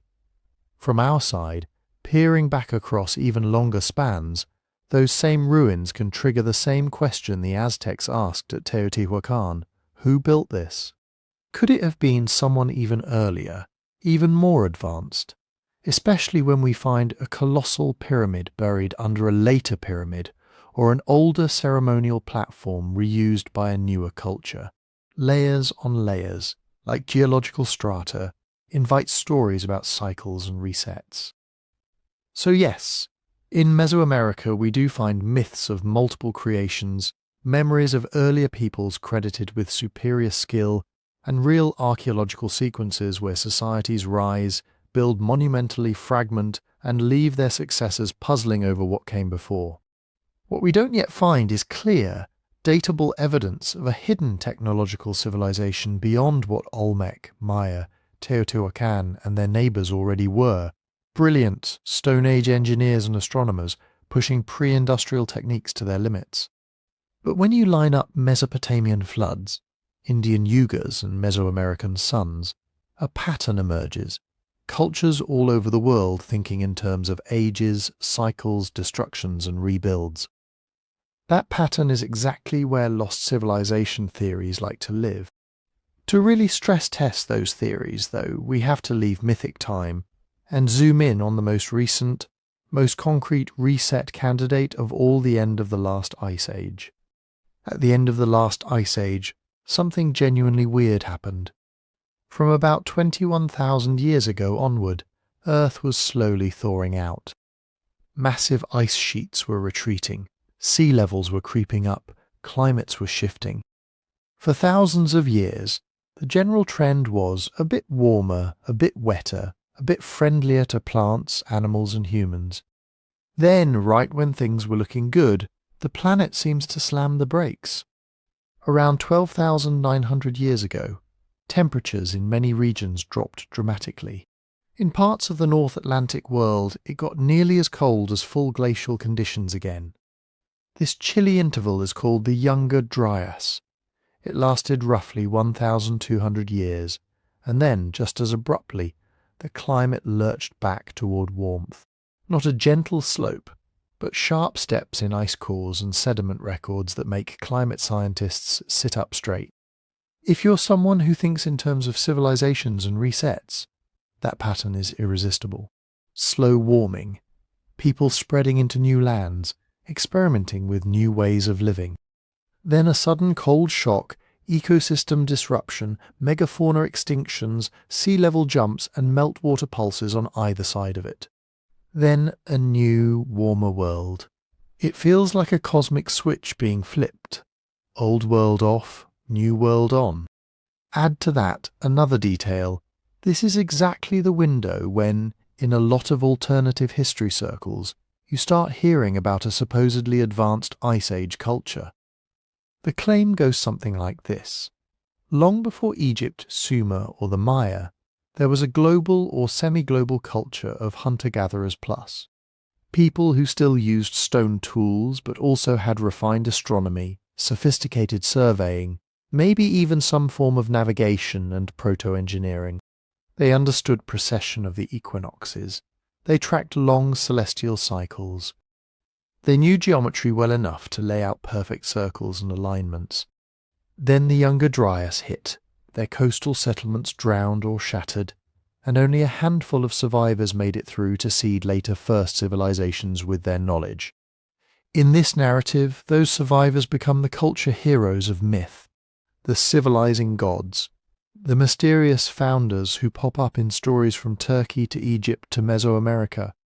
And the easiest place to pin that story in the real archaeological record is a site that genuinely does blow up our old timelines. Göbekli Tepe. Göbekli Tepe in southeastern Turkey dates to around 9,600–8,000 BC, just after the Younger Dryas ends. It's older than Stonehenge by millennia, older than the pyramids by far. It consists of massive stone enclosures with T-shaped pillars, many over 5 meters tall, weighing multiple tons. The pillars are carved with animals, abstract symbols, sometimes humanoid features. There's planning, labor coordination, artistic convention, and the people who built it were, as far as we can tell, still hunter-gatherers or at best very early experimenters with domestication. That's already wild. Monumental architecture before full-blown agriculture. Organized symbolic construction before cities. Some researchers and popular writers go further. They argue that the layout of Göbekli Tepe encodes constellations, that certain animal symbols correspond to specific star patterns, that alignments mark solstices or even catastrophic events in the sky. In this reading, the site is not just a ritual center, it's a kind of stone database, preserving the memory of an earlier catastrophe, maybe even a comet strike that triggered the Younger Dryas. Which brings us to the comet.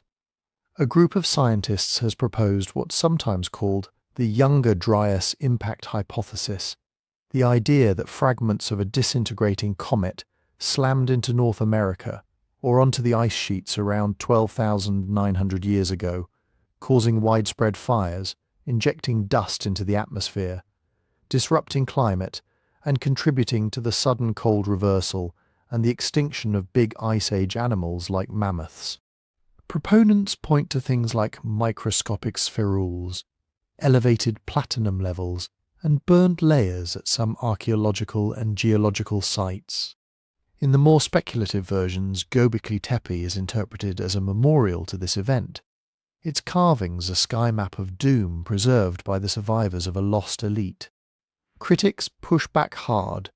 They note that many of the supposed impact markers can be produced by normal terrestrial processes: volcanism, wildfires, slow sedimentation. Some claimed evidence hasn't been replicated robustly at other sites. The timing of megafauna extinctions and human cultural shifts doesn't line up neatly with a single impact event everywhere. And the astronomical readings of Göbekli Tepe are, at this point, highly interpretive. You can map animal symbols to constellations if you want to, but that doesn't mean the builders intended that mapping. So the comet hypothesis remains contentious. Interesting enough that people keep testing pieces of it, far from settled enough to use as a foundation for there was a wiped-out global civilization. On the more conservative side, archaeologists see Göbekli Tepe and other early sites in the region, like Nevali Chori or Karahan Tepe, as evidence that complex ritual centers and large-scale cooperation can emerge among foragers without cities, writing, or metals. The transition to farming and settled villages in that area looks gradual and locally driven. You don't need a ghost civilization to explain it. And that's the key question. If there really had been a civilization at least as advanced as, say, the Bronze Age world living before or during the younger Dryas, and then wiped out, what would it actually leave behind? Think about what our own industrial civilization is doing to the planet. We're carving open-pit mines that are visible from orbit. We're leaving mountains of slag and tailings, concrete, rebar, synthetic chemicals, plastic. We're burning so much fossil fuel that we're literally altering the chemistry of the atmosphere and oceans in ways that will be detectable in sediments for tens of millions of years. Dial that back. Imagine a smaller, less global, but still advanced Ice Age society. Maybe they never reach fossil fuels, but they do widespread metallurgy. Smelting leaves characteristic waste, slag piles, furnace remains, metal droplets in soil. Large-scale mining leaves, tunnels, adits, pits, deforested landscapes, distinctive patterns of heavy metal contamination. Even if sea level rise drowned coastal cities, and it did drown coastal land, we know that upland quarries, mines and workshop sites would remain. Durable materials like fired ceramics, metal alloys, glass, and certain kinds of stoneworking would show up in stratified, datable contexts older than 12,000 years. We'd find copper or bronze tools clearly out of place in Paleolithic layers, not as one-off anomalies with dubious provenance, but as repeated, consistent patterns. So far we don't. What we do find around the end of the Ice Age and into the early Holocene is a global pattern of hunter-gatherers and early farmers getting more organized, more inventive, more symbolically expressive.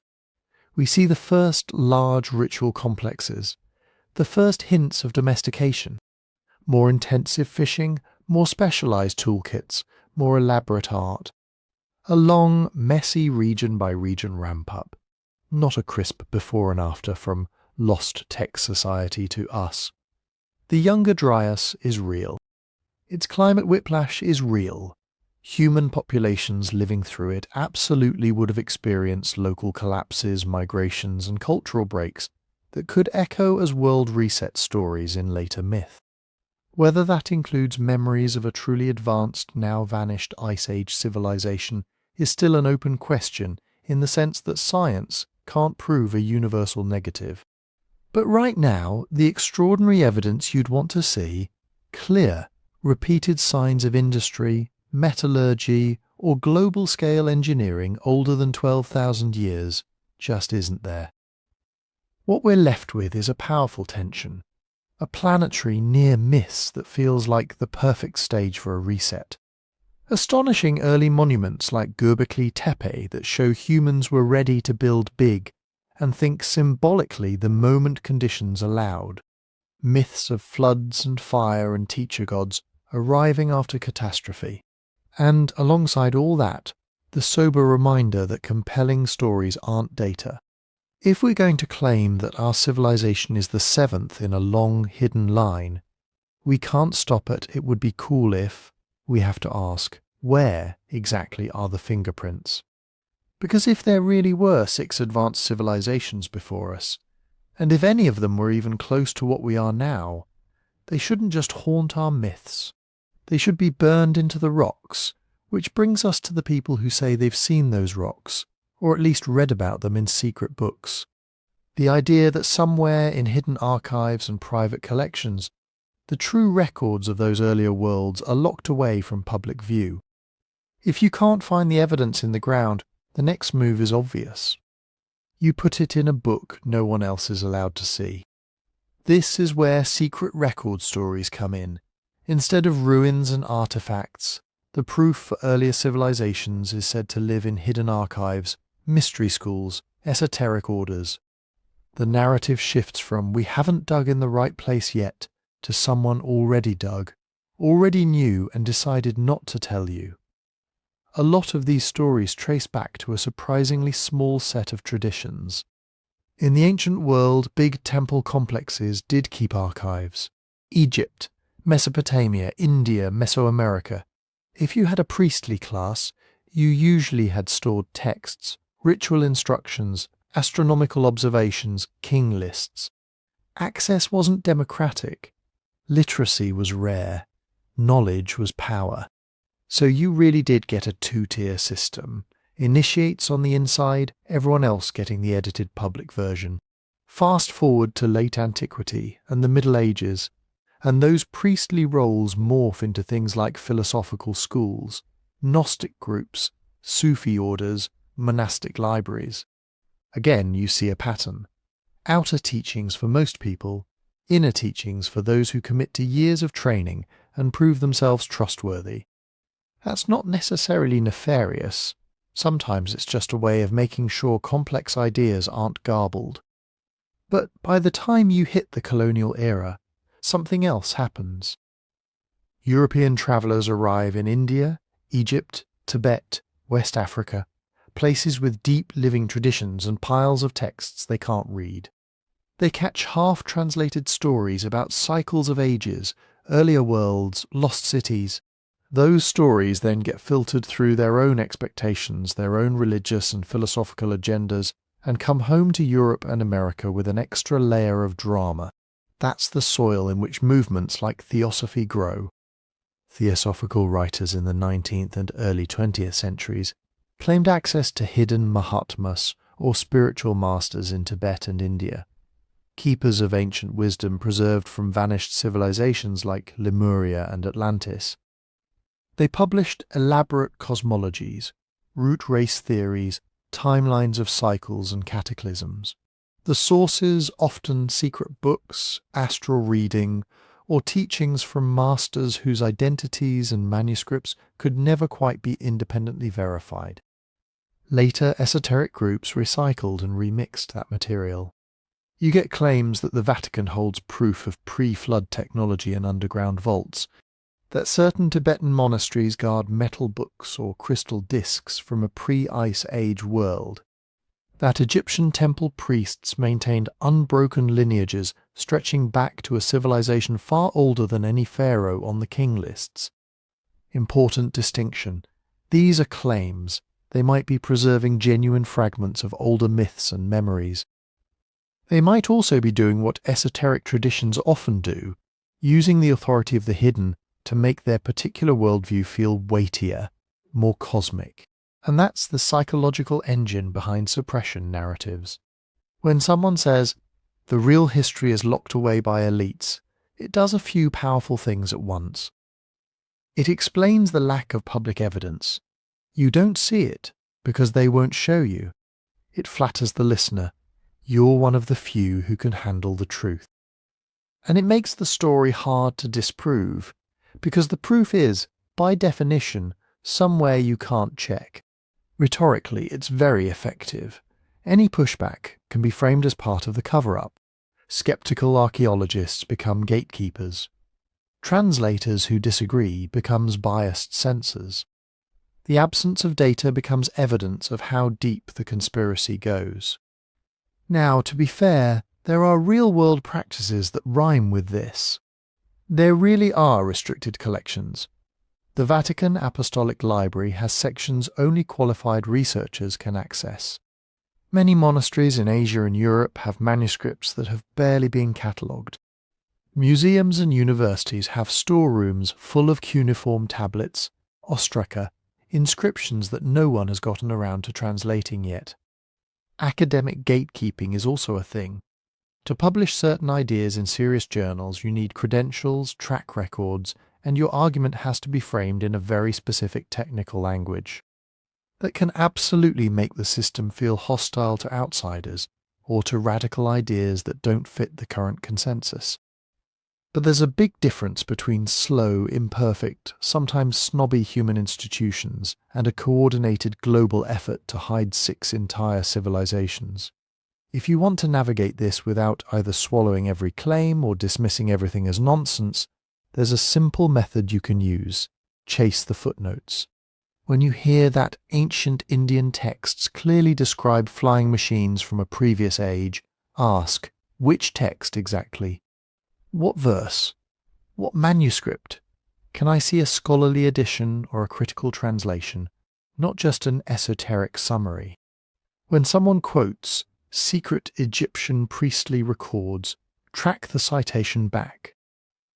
Is it coming from a Greek writer like Plato or Herodotus, reporting what priests supposedly told him?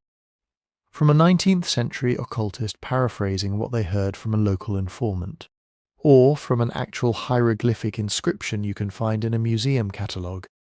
Pay attention to translation context. Sanskrit, hieroglyphs, cuneiform. These languages are subtle. Words that get rendered as airships or energy weapons in paranormal books might be translated as chariots of the gods or divine weapons in mainstream philology, with the technology part coming entirely from the interpreter's imagination.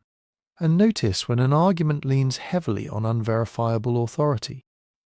I read it in a rare book you can't access is not the same as here's a digitized manuscript and multiple independent translations you can compare. Secrecy, in other words, is plausible in small, bounded ways. It is absolutely true that not all knowledge is equally accessible, that some archives are underfunded, understudied, or politically sensitive. It is possible that a text sitting in a monastery basement somewhere contains a mythic memory of a flood 10,000 years older than we expected. But secrecy also makes it easy to build castles in the air. The more your story depends on documents no one can see, languages no one else can read, lineages no one can independently confirm, the less it functions as history, and the more it functions as myth. And if we're trying to figure out whether we're really the 7th civilization, myth alone isn't enough. Which means we have to turn next to the physical gotchas people point to, the out-of-place artifacts that are supposed to blow up the whole timeline. Once you leave the world of secret books and hidden masters, the next stop is almost always the museum case, or the mine shaft, or the blurry photo of something they don't want you to know about. These are the uparts, out-of-place artifacts, objects that supposedly shouldn't exist where or when they're found. A metal sphere in billion-year-old rock, a spark plug in a geode, a machine part in a coal seam, a precision-cut stone with no quarry, no tools, no explanation. They spread like wildfire online for a few simple reasons. First, the story structure is perfect. One image, one shocking caption, one punchline. Mainstream science can't explain this. It takes you 3 seconds to get the gist, and it feels like you're seeing behind the curtain. Second, verifying the claim is hard. You'd need the original excavation report, stratigraphy diagrams, lab notes, access to the actual object. Most people have a phone and 5 spare minutes, so the meme wins by default. Third, the emotional hit is enormous. An UPART promises not just a mystery but a vindication. You were right to suspect the official story. When you actually dig into case after case, though, patterns start to repeat. One pattern: misdated strata. An object really is found in a mine or a rock layer, but the context gets garbled. A 19th century miner drops a tool down a crack.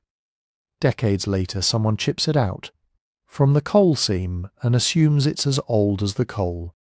Or an artifact erodes into older sediment through an animal burrow or a fissure, and without careful recording it looks like it was always there. Another pattern: hoaxes and tall tales. The aluminum wedge of Iud, supposedly a 250,000-year-old machined object, turns out to be modern alloy likely used on construction equipment. The Kozo artifact, a spark plug-like object in a concretion, gets X-rayed and looks exactly like a 1920s spark plug inside hardened sediment. Stories of gold chains in coal or iron pots in rock usually trace back to a century-old newspaper anecdote with no specimen, no sample, no way to check. Third pattern: misunderstood industrial-era stuff. We're surrounded by weirdly shaped parts, valves, couplers, machine fragments. Once they break off, rust, or mineralize, they stop looking familiar. Show that to someone 100 years later without context, and it's easy to project ancient high-tech onto what is basically scrap. And then there are the headlines: ancient precision machining. Impossible engineering proves lost super-civilization. If you chase the article back to the original paper, you often find something completely different. The actual study might say, "We used 3D scanning to quantify tool marks on this megalith, which suggests repeated abrasion with stone tools over long periods."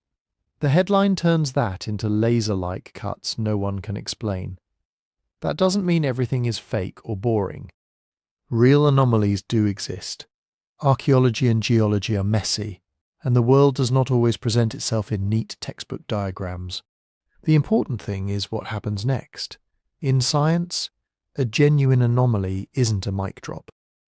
It's a starting gun. The first question is the data real? That means checking for contamination, re-examining the site, repeating the dating with different methods, radiocarbon, optically stimulated luminescence, uranium series, whatever fits. Other teams try to replicate the findings in different places. Specialists argue about alternative explanations.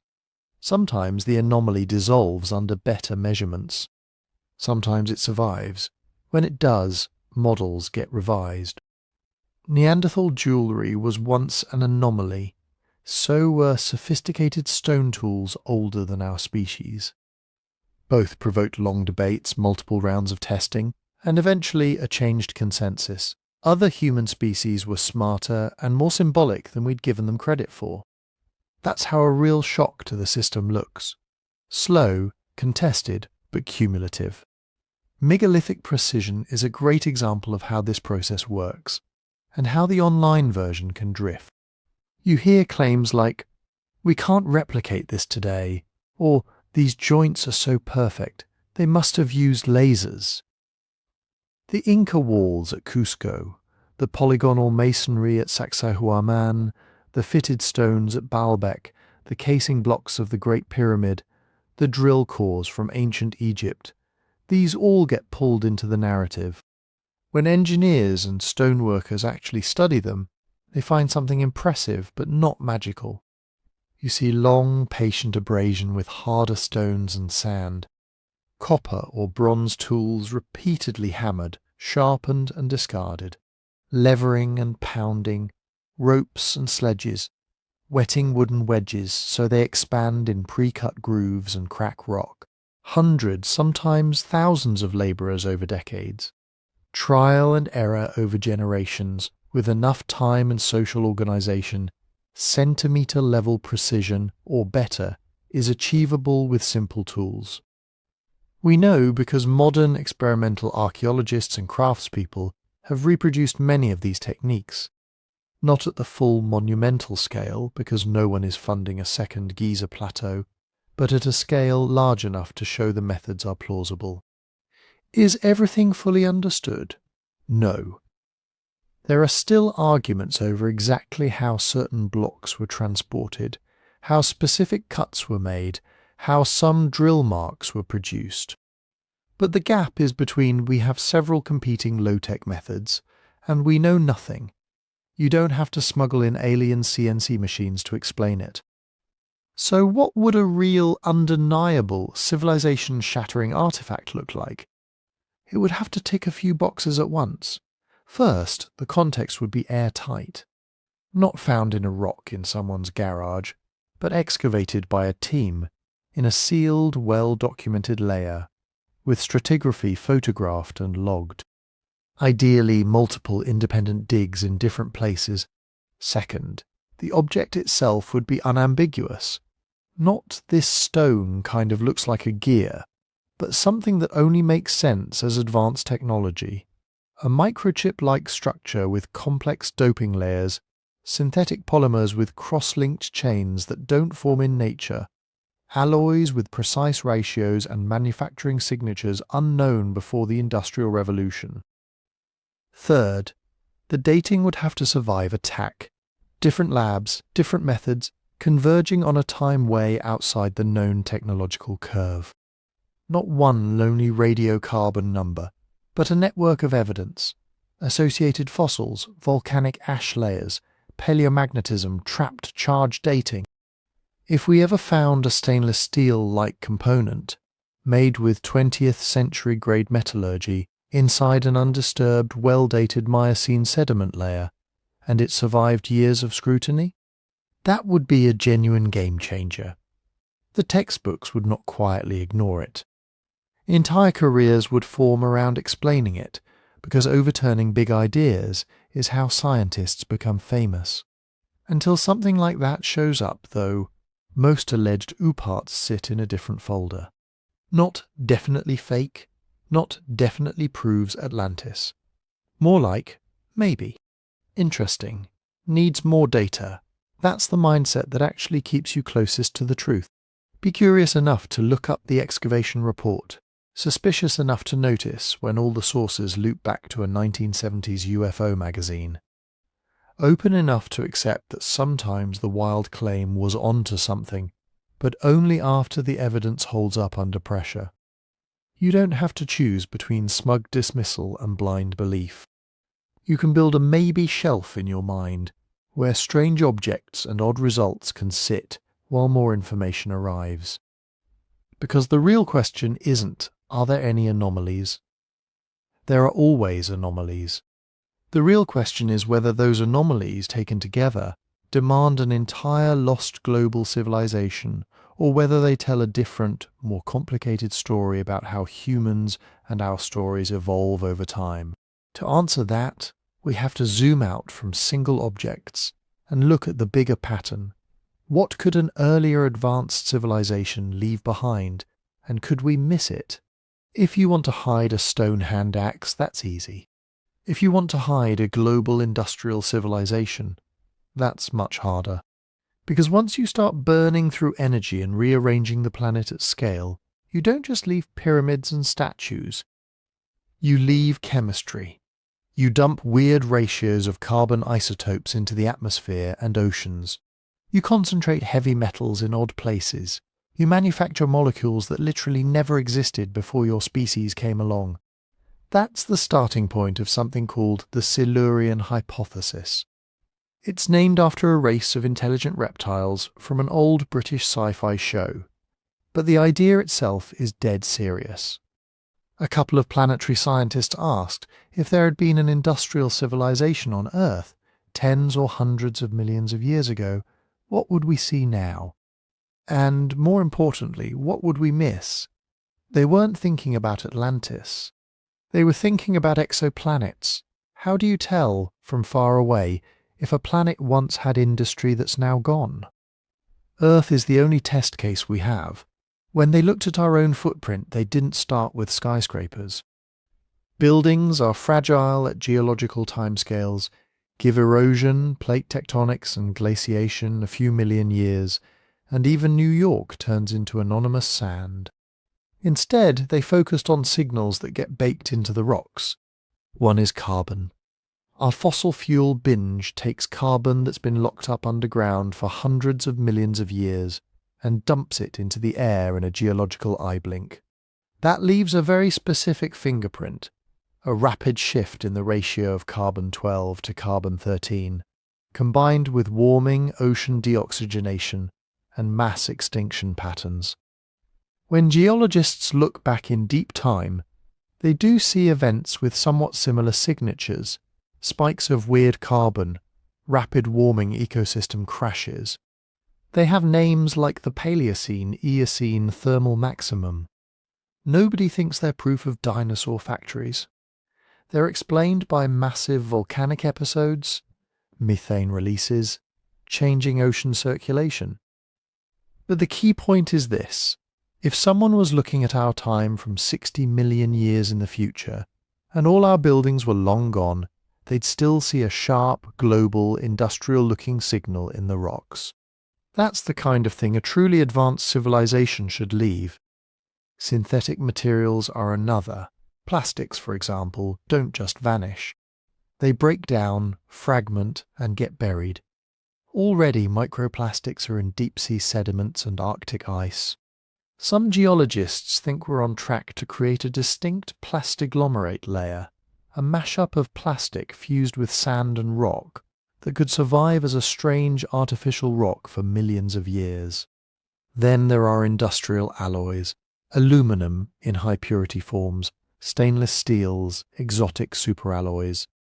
Many of these don't occur naturally in large, refined quantities. They're corrosion products, their precise elemental ratios, the way they're distributed in sediments and mine tailings, those are all clues. On top of that, you get radioactive signatures. Nuclear reactors and weapons tests leave distinctive isotopes and isotope ratios that don't match any known natural process. Some decay on the order of tens of thousands of years, others leave daughter products and anomalies that can persist much longer.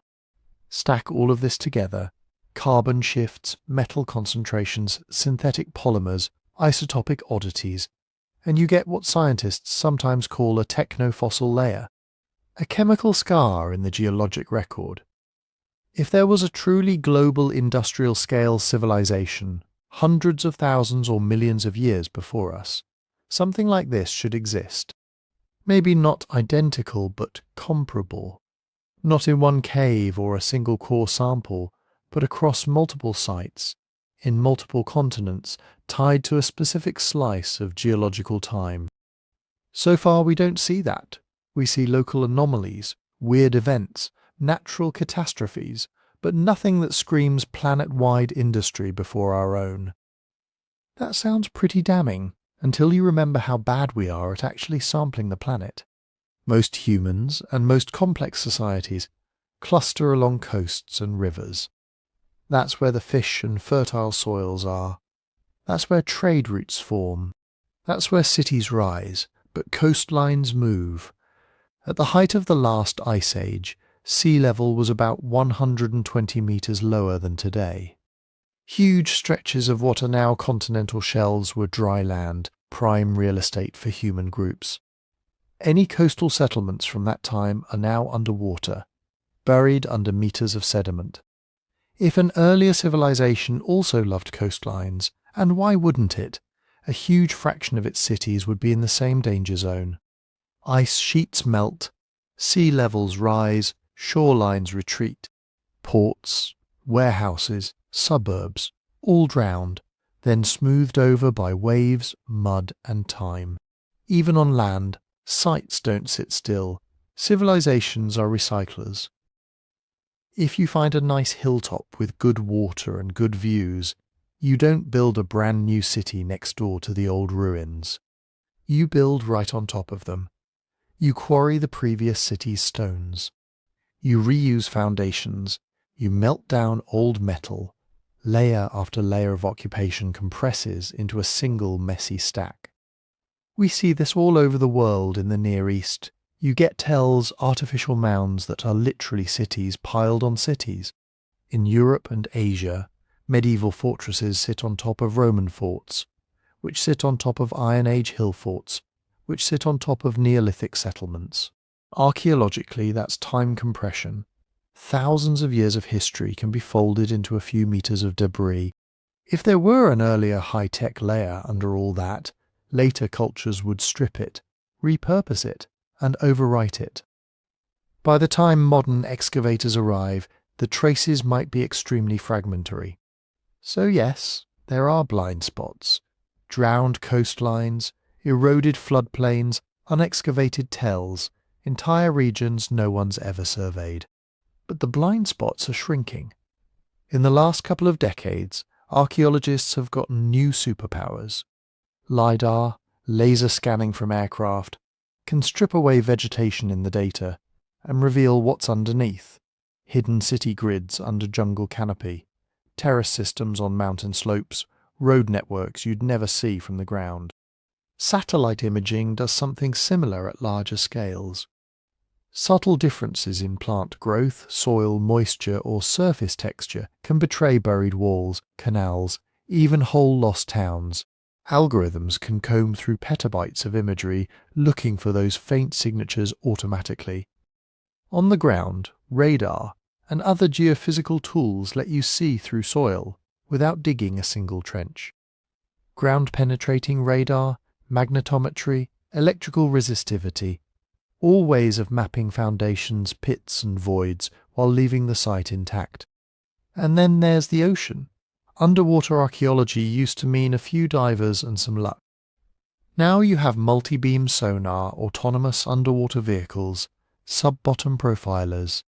We're starting to map drowned landscapes, ancient river valleys, and submerged shorelines in surprising detail.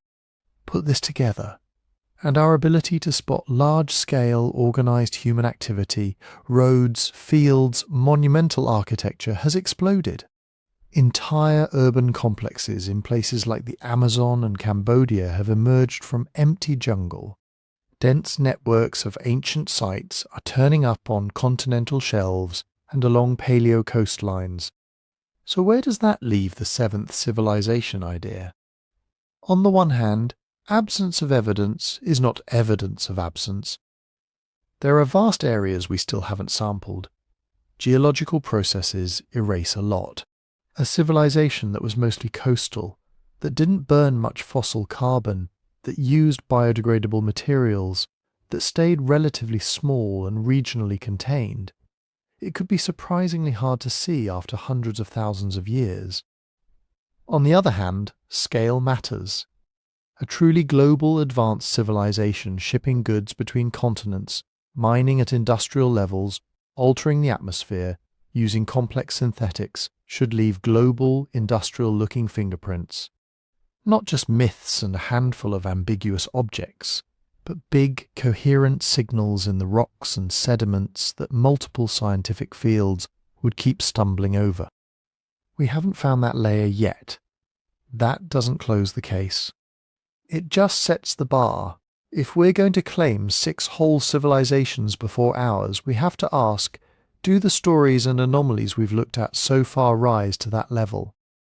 Or are they hinting at something smaller, stranger, and more local? To answer that, we need to step back from fossils and cities for a moment and look at ourselves, at why we crave origin stories that run deeper than the dirt under our feet. There's a reason these stories get under our skin. 6 civilizations before ours, worlds before the flood, ages of gold, silver, bronze, and iron. On the surface, they're just myths, just old stories. But they keep coming back in different cultures, in different eras, wearing different masks. They're doing a job for us. Origin stories are not just about the past. They're about who we think we are right now and who we're afraid we might become. If you live in a world where your city can be destroyed overnight by an earthquake, your origin stories tend to be about chaos and gods fighting monsters. If you live in a world where you can destroy yourself with nuclear weapons or runaway climate change, your origin stories start to sound like cautionary tales about civilizations that flew too close to the sun. When we hear about advanced societies before ours, 4 big themes usually show up. The first is identity. If your culture can trace its roots back to an earlier, wiser age, then you're not just another group of primates who accidentally invented smartphones. You're the latest chapter of a much grander story. We are the remnants of a greater world. We are the people who survived the last ending. That's powerful. It turns your struggles into something epic. The second is humility. Lost civilization stories whisper, "You're not the first. You will not be the last. You are not as special as you think." That can be a relief. It shrinks our ego down to size. It says, relax. The universe has seen this movie before. Empires rise, empires fall. You are one wave in a very long tide. But it can also be unsettling. Because if there were others like us and they vanished, then our survival is not guaranteed either. Which brings us to the third theme, warning. Almost every narrative about a previous high civilization ends the same way, catastrophe. Sometimes it's a flood, sometimes a fire, sometimes divine judgment, sometimes just entropy. Corruption, hubris. These stories function like a black box report from a crashed airplane. Here's how they went down. Don't pull the same stunt. You see this in Plato's Atlantis, in Mesopotamian flood myths, in Hindu yuga cycles, in Mesoamerican world ages. People imagine technological or spiritual peaks, followed by sudden collapse. You get this sense that there's a ceiling on how far a civilization can push its luck before something snaps. And the fourth theme is wonder. We like the idea that the universe has hidden chapters, that beneath the layers of sand and silt and time, there's still a mystery big enough to surprise us. A blueprint, maybe, or a message in a bottle from another age. Part of us wants the archaeologist's trowel to hit something no one can explain with the usual tools. Not just a new city or a new king, but a whole lost way of being human. Now here's where our modern brains complicate things. We don't read ancient texts the way their authors wrote them. We read them through the lens of electricity, spaceflight, the internet, nuclear physics. When a Bronze Age scribe describes a shining chariot descending from the sky, we don't think weird, poetic metaphor about a storm god. Our first instinct is, oh, is that a UFO? When a myth talks about weapons that burn like 1,000 suns, we think nuclear blast, not someone trying to describe lightning with zero knowledge of plasma physics. We project our technology backward. Ancient cities of gold become high-tech metropolises. Flying palaces become aircraft. Divine weapons become lasers. Scribes of the gods become extraterrestrial engineers or survivors of an earlier, smarter humanity. Sometimes that's just playful imagination. Sometimes people are dead serious. Either way, it's us, not them, supplying those details. And that's fine, as long as we remember we're doing it. That's really the balance this whole topic demands. On one side, you have skepticism, the willingness to ask annoying questions. Does this claim match the evidence? Is there a simpler explanation? Is this translation reliable, or did someone massage it to fit their theory? On the other side, you have imagination, the willingness to say, okay, but what if? What if we're missing a pattern? What if that tradition is preserving a distorted memory of a real event? If you throw out skepticism, you can believe anything. If you throw out imagination, you never notice when the data is quietly telling you something new. For the rest of this video, I want both in the room. The part of you that loves big, wild possibilities, and the part that wants receipts.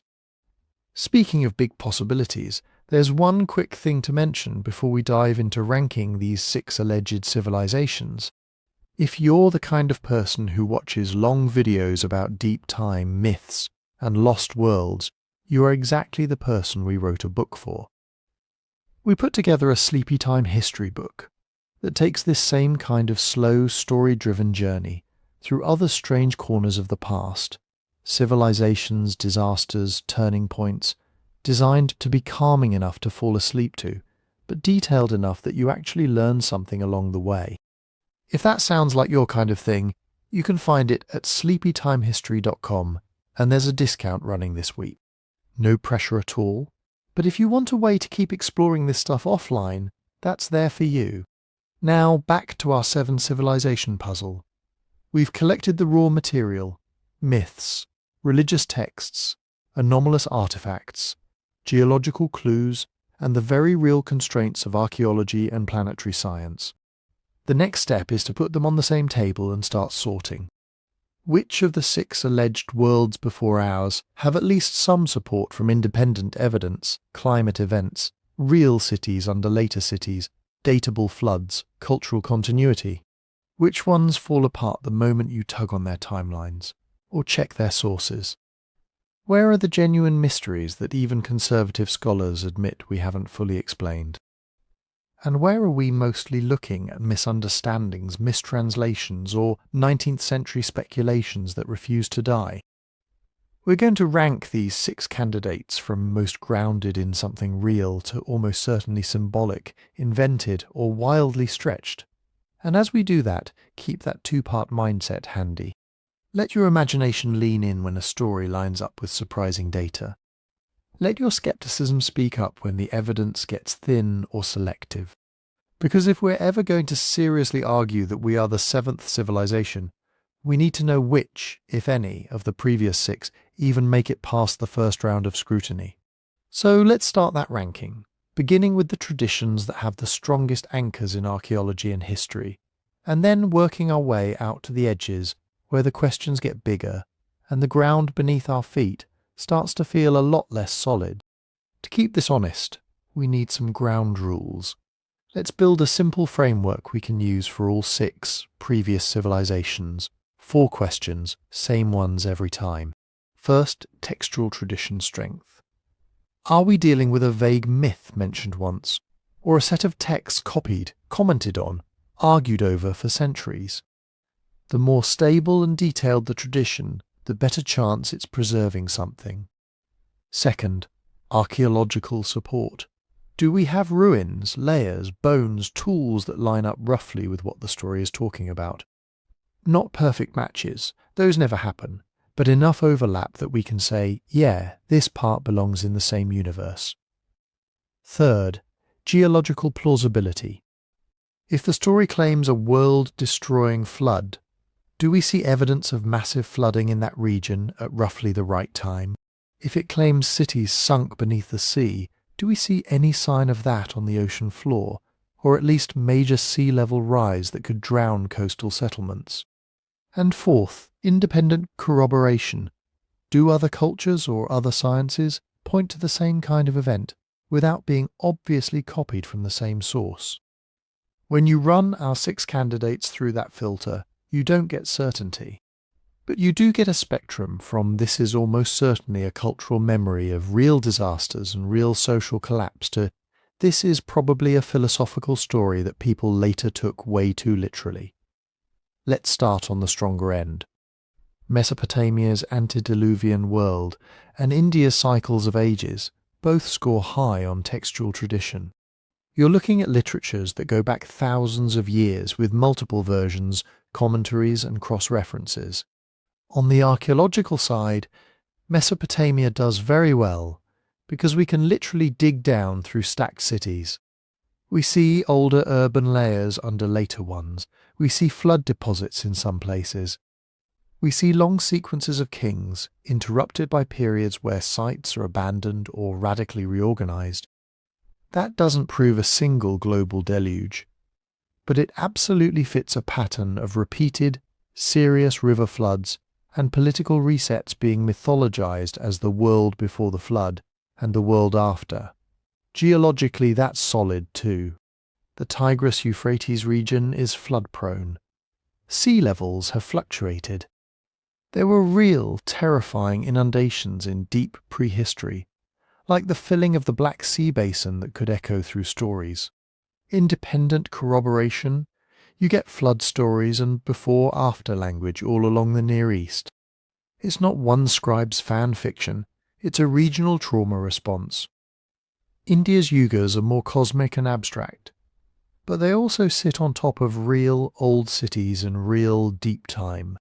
The archaeological record of the subcontinent shows sophisticated urbanism in the Indus Valley by 2600 BCE, long before many later texts were compiled. You get evidence of climate shifts, river course changes, city abandonment. Layer that with a philosophical tradition obsessed with cycles, and you can see how real rise and fall patterns get stretched into multi-million-year world ages. So, strongest clues here point not to iPads in the Bronze Age, but to real collapses, real floods, and a tendency for later cultures to compress and dramatize deep history into worlds or ages before theirs. Next up in the grounded but embellished tier are the Mesoamerican world ages. Textual tradition is moderate. We don't have as many pre-contact books, thanks to colonial book burning, but we do have surviving codices, later transcriptions, and oral accounts. Archaeology is excellent. The Americas are full of literal builders before the builders, earlier pyramid complexes under later ones, older ball courts abandoned and replaced. Geologically, we know Central America has seen volcanic eruptions, droughts, and seismic events that can wreck societies. We've got tree ring and lake sediment records for major climate swings. Corroboration shows up in multiple cultures, Maya, Aztec, others who all talk about previous suns or epochs that end in catastrophe. Again, nothing here screams jet engines, but everything screams we remember that there were people before us who built big things and then something terrible happened. Now let's bring in the Ice Age advanced culture hypothesis, because this is where Göbekli Tepe quietly walks on stage. If you're ranking by textual tradition alone, the Ice Age idea looks weak. There are no written records from 12,000 years ago. What people usually do instead is point to myths, like flood stories or culture heroes teaching farming, and assume they're about the end of the last Ice Age. But on the archaeological side, something important did happen around that time, and it moved this idea from pure speculation into, okay, now we need to think carefully. Göbekli Tepe in southeastern Turkey is older than agriculture in that region, older than Stonehenge, older than the pyramids by a wide margin. You have massive T-shaped stone pillars, carved with animals and abstract symbols, arranged in circles, and crucially, they were built by hunter-gatherers, not full-time farmers. That tells us two things. First, the timeline for monument building and complex ritual spaces is earlier than we assumed. You don't need big cities and bureaucrats to organize large labor projects. Small, mobile groups with strong social networks can shape stone on a monumental scale. Second, our picture of simple Ice Age and early Holocene societies was way too flat. These people had planning, specialization, symbolic systems, probably stories and rituals deep enough to motivate decades of work. Does that mean there was a single global Atlantis-style Ice Age civilization? No. Göbekli Tepe is local. Different regions show their own trajectories. But it does mean that an earlier civilization-like complexity, ritual centers, regional networks, shared iconography, was on the table much earlier than 3000 BCE. In our framework, the Ice Age hypothesis scores low on textual tradition, moderate on geology, because there really were catastrophic meltwater pulses and sea level rise, and intriguingly high on archaeological surprise. It's not proof of lost airplanes, but it's a big nudge to stop treating 10,000 BCE as a uniform grey fog. Now, Atlantis and Egypt's first time sit in a different, trickier category. Plato's Atlantis has a strong textual footprint in one very specific sense, a clear origin. It appears in two dialogues with a stated philosophical purpose. There's no earlier Greek record of Atlantis as a known tradition. Archaeologically, every serious attempt to pin it to a specific site, Santorini, the Atlantic, the Caribbean, runs into dating problems or scale issues. Geologically, we have real tsunamis and island eruptions, but not a vanished supercontinent in the last 12,000 years. Independent corroboration? Not really. Later writers are mostly riffing on Plato. So Atlantis is compelling because it hits all our emotional buttons about hubris and downfall, but in terms of evidence, it looks like a philosophical thought experiment that later people retrofitted into pseudo-history. Egypt's Tepi, the first time, has almost the opposite problem. The textual tradition is genuinely ancient and woven into religious language. There are real debates about how to interpret references to earlier followers of Horus or seemingly impossibly old reigns. But when you move to archaeology and chronology, dynastic Egypt is one of the best dated cultures on Earth. The physical evidence for pharaonic civilization goes back to about 3100 BCE, with clear precursors in the predynastic period. Do we see a hidden high-tech civilization under that? No.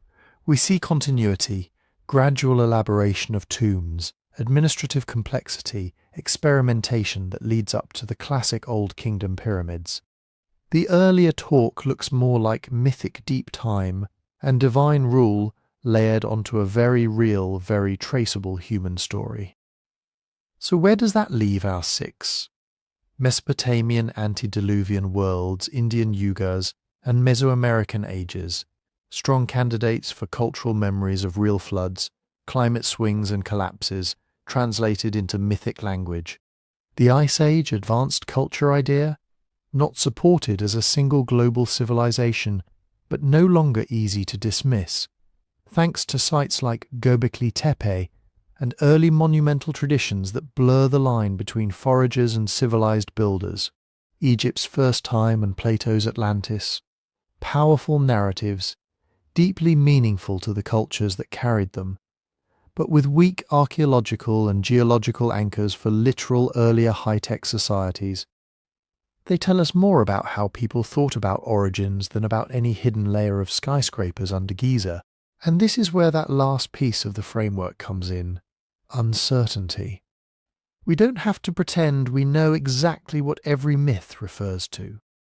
We don't have to force every story to match a specific flood layer, or every legend to be either 100% true or complete nonsense.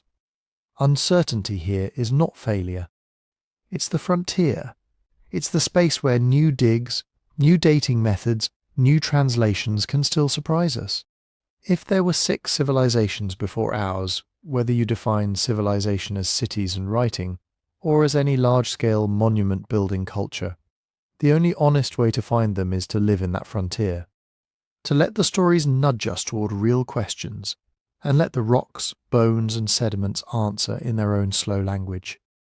In the next section, we'll push that frontier all the way to the edge, what it would actually take to prove that we are the 7th civilization, and how close or far we might be from recognizing the ones that came before. So let's take the plunge and assume the wild thing. Imagine, for the sake of argument, that those myths aren't just poetic exaggerations.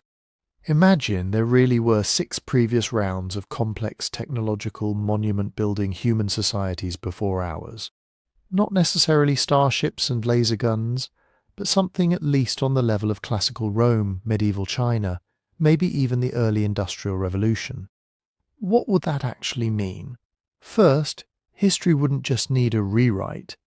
It would need a reboot. Right now, our timeline says cities, writing, and states appear independently in a few regions starting around 6,000 years ago, with earlier farming and social complexity going back maybe 12,000. If we found hard proof of multiple earlier high civilizations deep in the Ice Age or even before, we'd have to accept that civilization isn't a single fragile experiment that just barely worked once.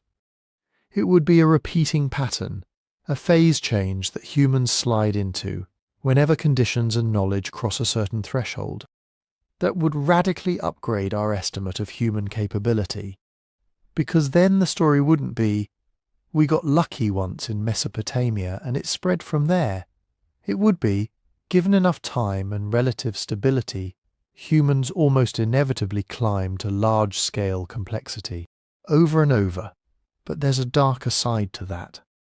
If there really were 6 previous civilizations that reached something like our level, and we only see shadows, that means the default state of human knowledge is not steady progress. It's boom, crash, amnesia. It means that writing, engineering, mathematics, even something as basic as how to make steel, are not guaranteed additions to the human toolkit. They're precarious piles of trial and error, stored in fragile media, embedded in vulnerable institutions. When the wrong set of disasters hit, climate shift, disease, warfare, resource collapse, most of that can go. Not just the buildings, the know-how. If we're the 7th, the implication is brutal. Intelligence and culture do not protect you from being forgotten. So, if that's the hypothetical, what would it take to move it from cool idea to accepted part of the timeline? What would proof actually look like? It would not be this carving kind of looks like a rocket ship, or this rock might be a concrete block. It would be the boring, stubborn kinds of evidence that force experts to change their minds. You'd want datable industrial residues, layers where you can say, this ash, this slag, these microscopic particles only form when you smelt metal at scale, or burn coal, or synthesize some complex material. And then you date that layer securely to, say, 50,000 years ago, and you find the same pattern at multiple sites. You'd want unmistakable inscriptions, not just a few scratches that could be natural, but long sequences of symbols repeating in consistent patterns like a script, ideally with bilinguals or internal structure you can analyze. Syntax, numbers, names. The sort of thing that lets linguists say, this is formal writing, not random doodling. You'd want standardized technology across regions. Not just people on different continents both used stone tools, but the same specific design, the same metal alloy ratio, the same measurement system, showing up in widely separated places at the same time. That's the fingerprint of a shared technical culture, maybe even long-distance trade. If 6 earlier civilizations existed, their fingerprints would have to show up like that. Not in one controversial artifact, but in patterns that hang together across geology, archaeology, and chemistry. Now, that said, there's a more modest scenario that many archaeologists are increasingly comfortable with, and it's probably the most realistic middle ground. Instead of one unified global super-civilization, Atlantis with branch offices everywhere, you get multiple, regionally high-achieving cultures rising, falling, and sometimes resetting almost completely. Think something like this. A sophisticated maritime culture around the Sunda Shelf in Southeast Asia when sea levels were lower. A different complex forager-builder network in what's now the Sahara when it was green. Another in the Americas, along now drowned coastal plains. Each with large ritual centers, advanced navigation, maybe proto-writing or intricate record-keeping systems. They're not flying to the moon. They're not sharing a single world government. But they are more complex, more interconnected, and more technically skilled than the standard picture of scattered Stone Age tribes.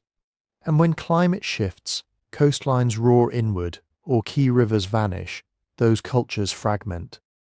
Survivors remember them as the people before, the golden age when the gods walked the earth. In that model, our civilization isn't the only one. It's just the first one whose data storage might actually have a shot at outrunning the next big reset. Where do we even look for traces of those earlier rounds? 3 places keep coming up. submerged continental shelves. During the last ice age, sea levels were over 100 meters lower. Huge coastal plains, places humans love to settle, are now underwater. Sonar mapping and underwater archaeology are still in their infancy compared to land digs. If there were early port cities or coastal ritual complexes, a lot of them would now be seafloor. Deserts, the Sahara, the Arabian Peninsula, parts of Central Asia all went through wet phases, with lakes, rivers, and grasslands. Those environments can flip to desert and bury sites under sand for thousands of years. Every time remote sensing peels back a bit of that cover, we find more fossil rivers, possible settlement traces, even hints of long-lost caravan routes. And jungles. Tropical forests grow fast and hide everything. But LiDAR, laser scanning from the air, has started to punch through that canopy. In just the last couple of decades, LiDAR has revealed huge interconnected city networks in places like Guatemala and Cambodia that we had no idea were that large. The same tech is now being turned on other blank green patches of the map. If proof of earlier high cultures exists, that's where the odds are best. Underwater, under sand, or under trees. So what do you do with this as someone who's going to see 1,000 breaking discovery proves Atlantis posts in your feed? A simple checklist helps. Ask, is the claim based on a single weird object, or on layers and patterns? Can the thing be securely dated, and has that dating been independently checked? Are the findings published, or at least described in enough detail that other researchers can critique them? Do the people pushing the claim ever admit uncertainty, or does everything magically confirm their theory?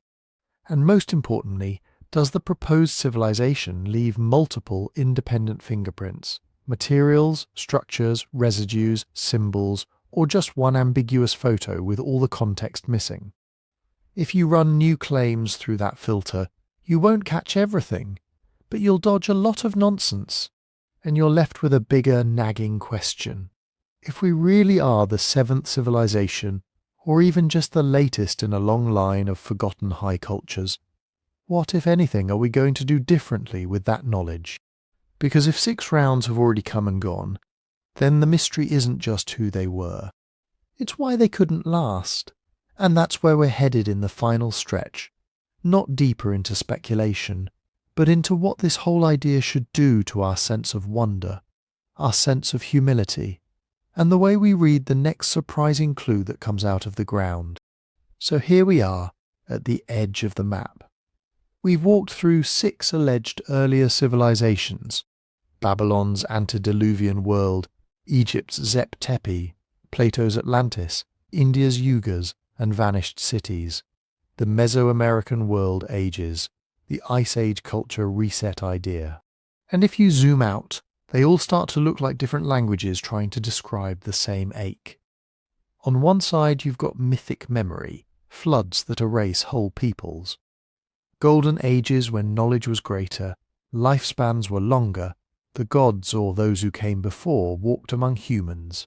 Cycles of rise, hubris, collapse, reset. On the other side, you've got demonstrable history.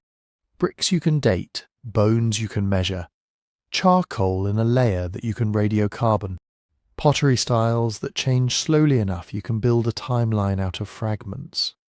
The temptation is to pick a side. Either it's all literally true, the ancients had laser cutters, and we're being lied to, or it's all allegory. Grow up and stop taking flood stories seriously.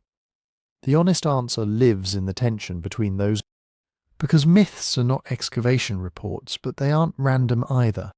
They compress experience. 100 generations of our people used to live somewhere else. Then the water came and everything changed, slowly curdle into a god with a thunder weapon who wipes the slate clean. And the evidence?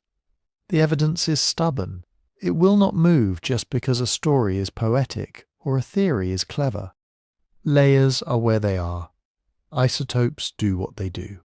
DNA carries what it carries.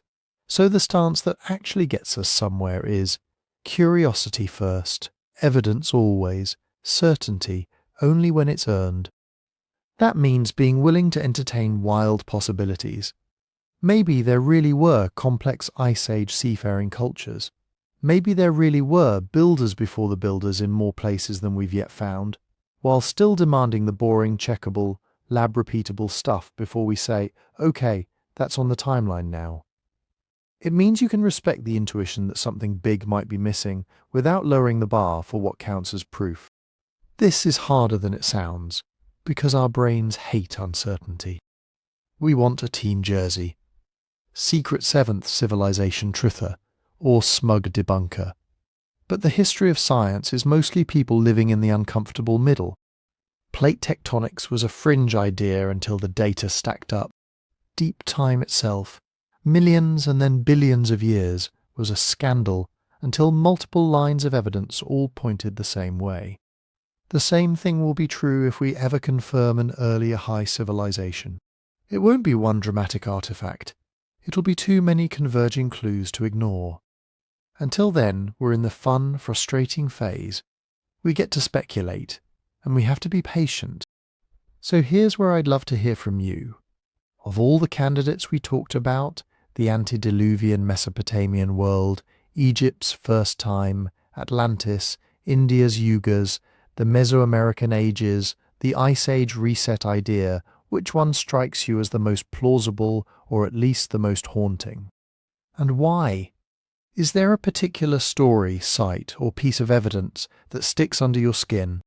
A sunken structure? A text? A genetic clue? Drop your favourite maybe civilization in the comments and tell me what convinces you it might be more than just a story. And while you're there, let me know where you're listening from.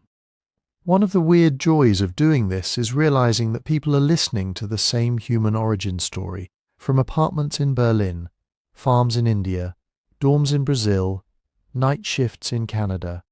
Seeing that little roll call of cities and countries is its own kind of map of our current civilization.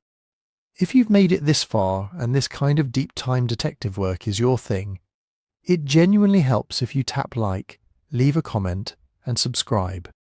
Not just for the algorithmic gods, but because it tells me this is the kind of long-form, nuance-heavy content you actually want more of. And if you want to go even deeper into the prehistoric rabbit hole, we've put a lot of this research, and a bunch of stories that didn't fit into the video, into a book about the strangest secrets of prehistory. Hidden bottlenecks, vanished coastlines, the technologies that almost didn't happen. You can read more about it and pick up a copy at sleepytimehistory.com. If you enjoy slowly having your sense of time broken in the best possible way, it's written for you. But let's not pretend that buying a book or watching a video solves the mystery.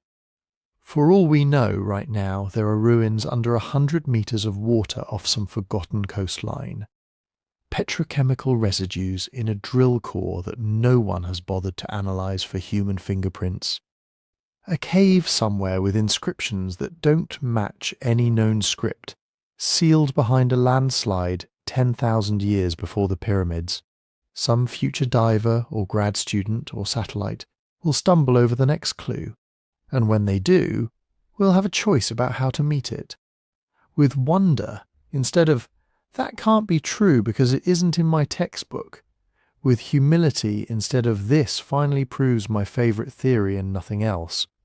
And with that same three-part mantra, curiosity first, evidence always, certainty only when it's earned.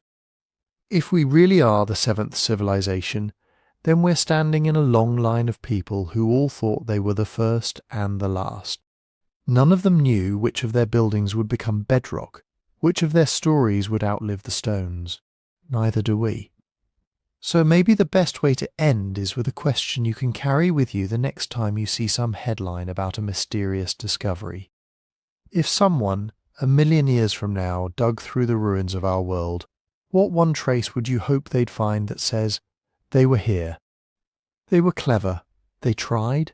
And what if the faint fingerprints of 6 earlier civilizations are waiting right now for us to learn how to see them?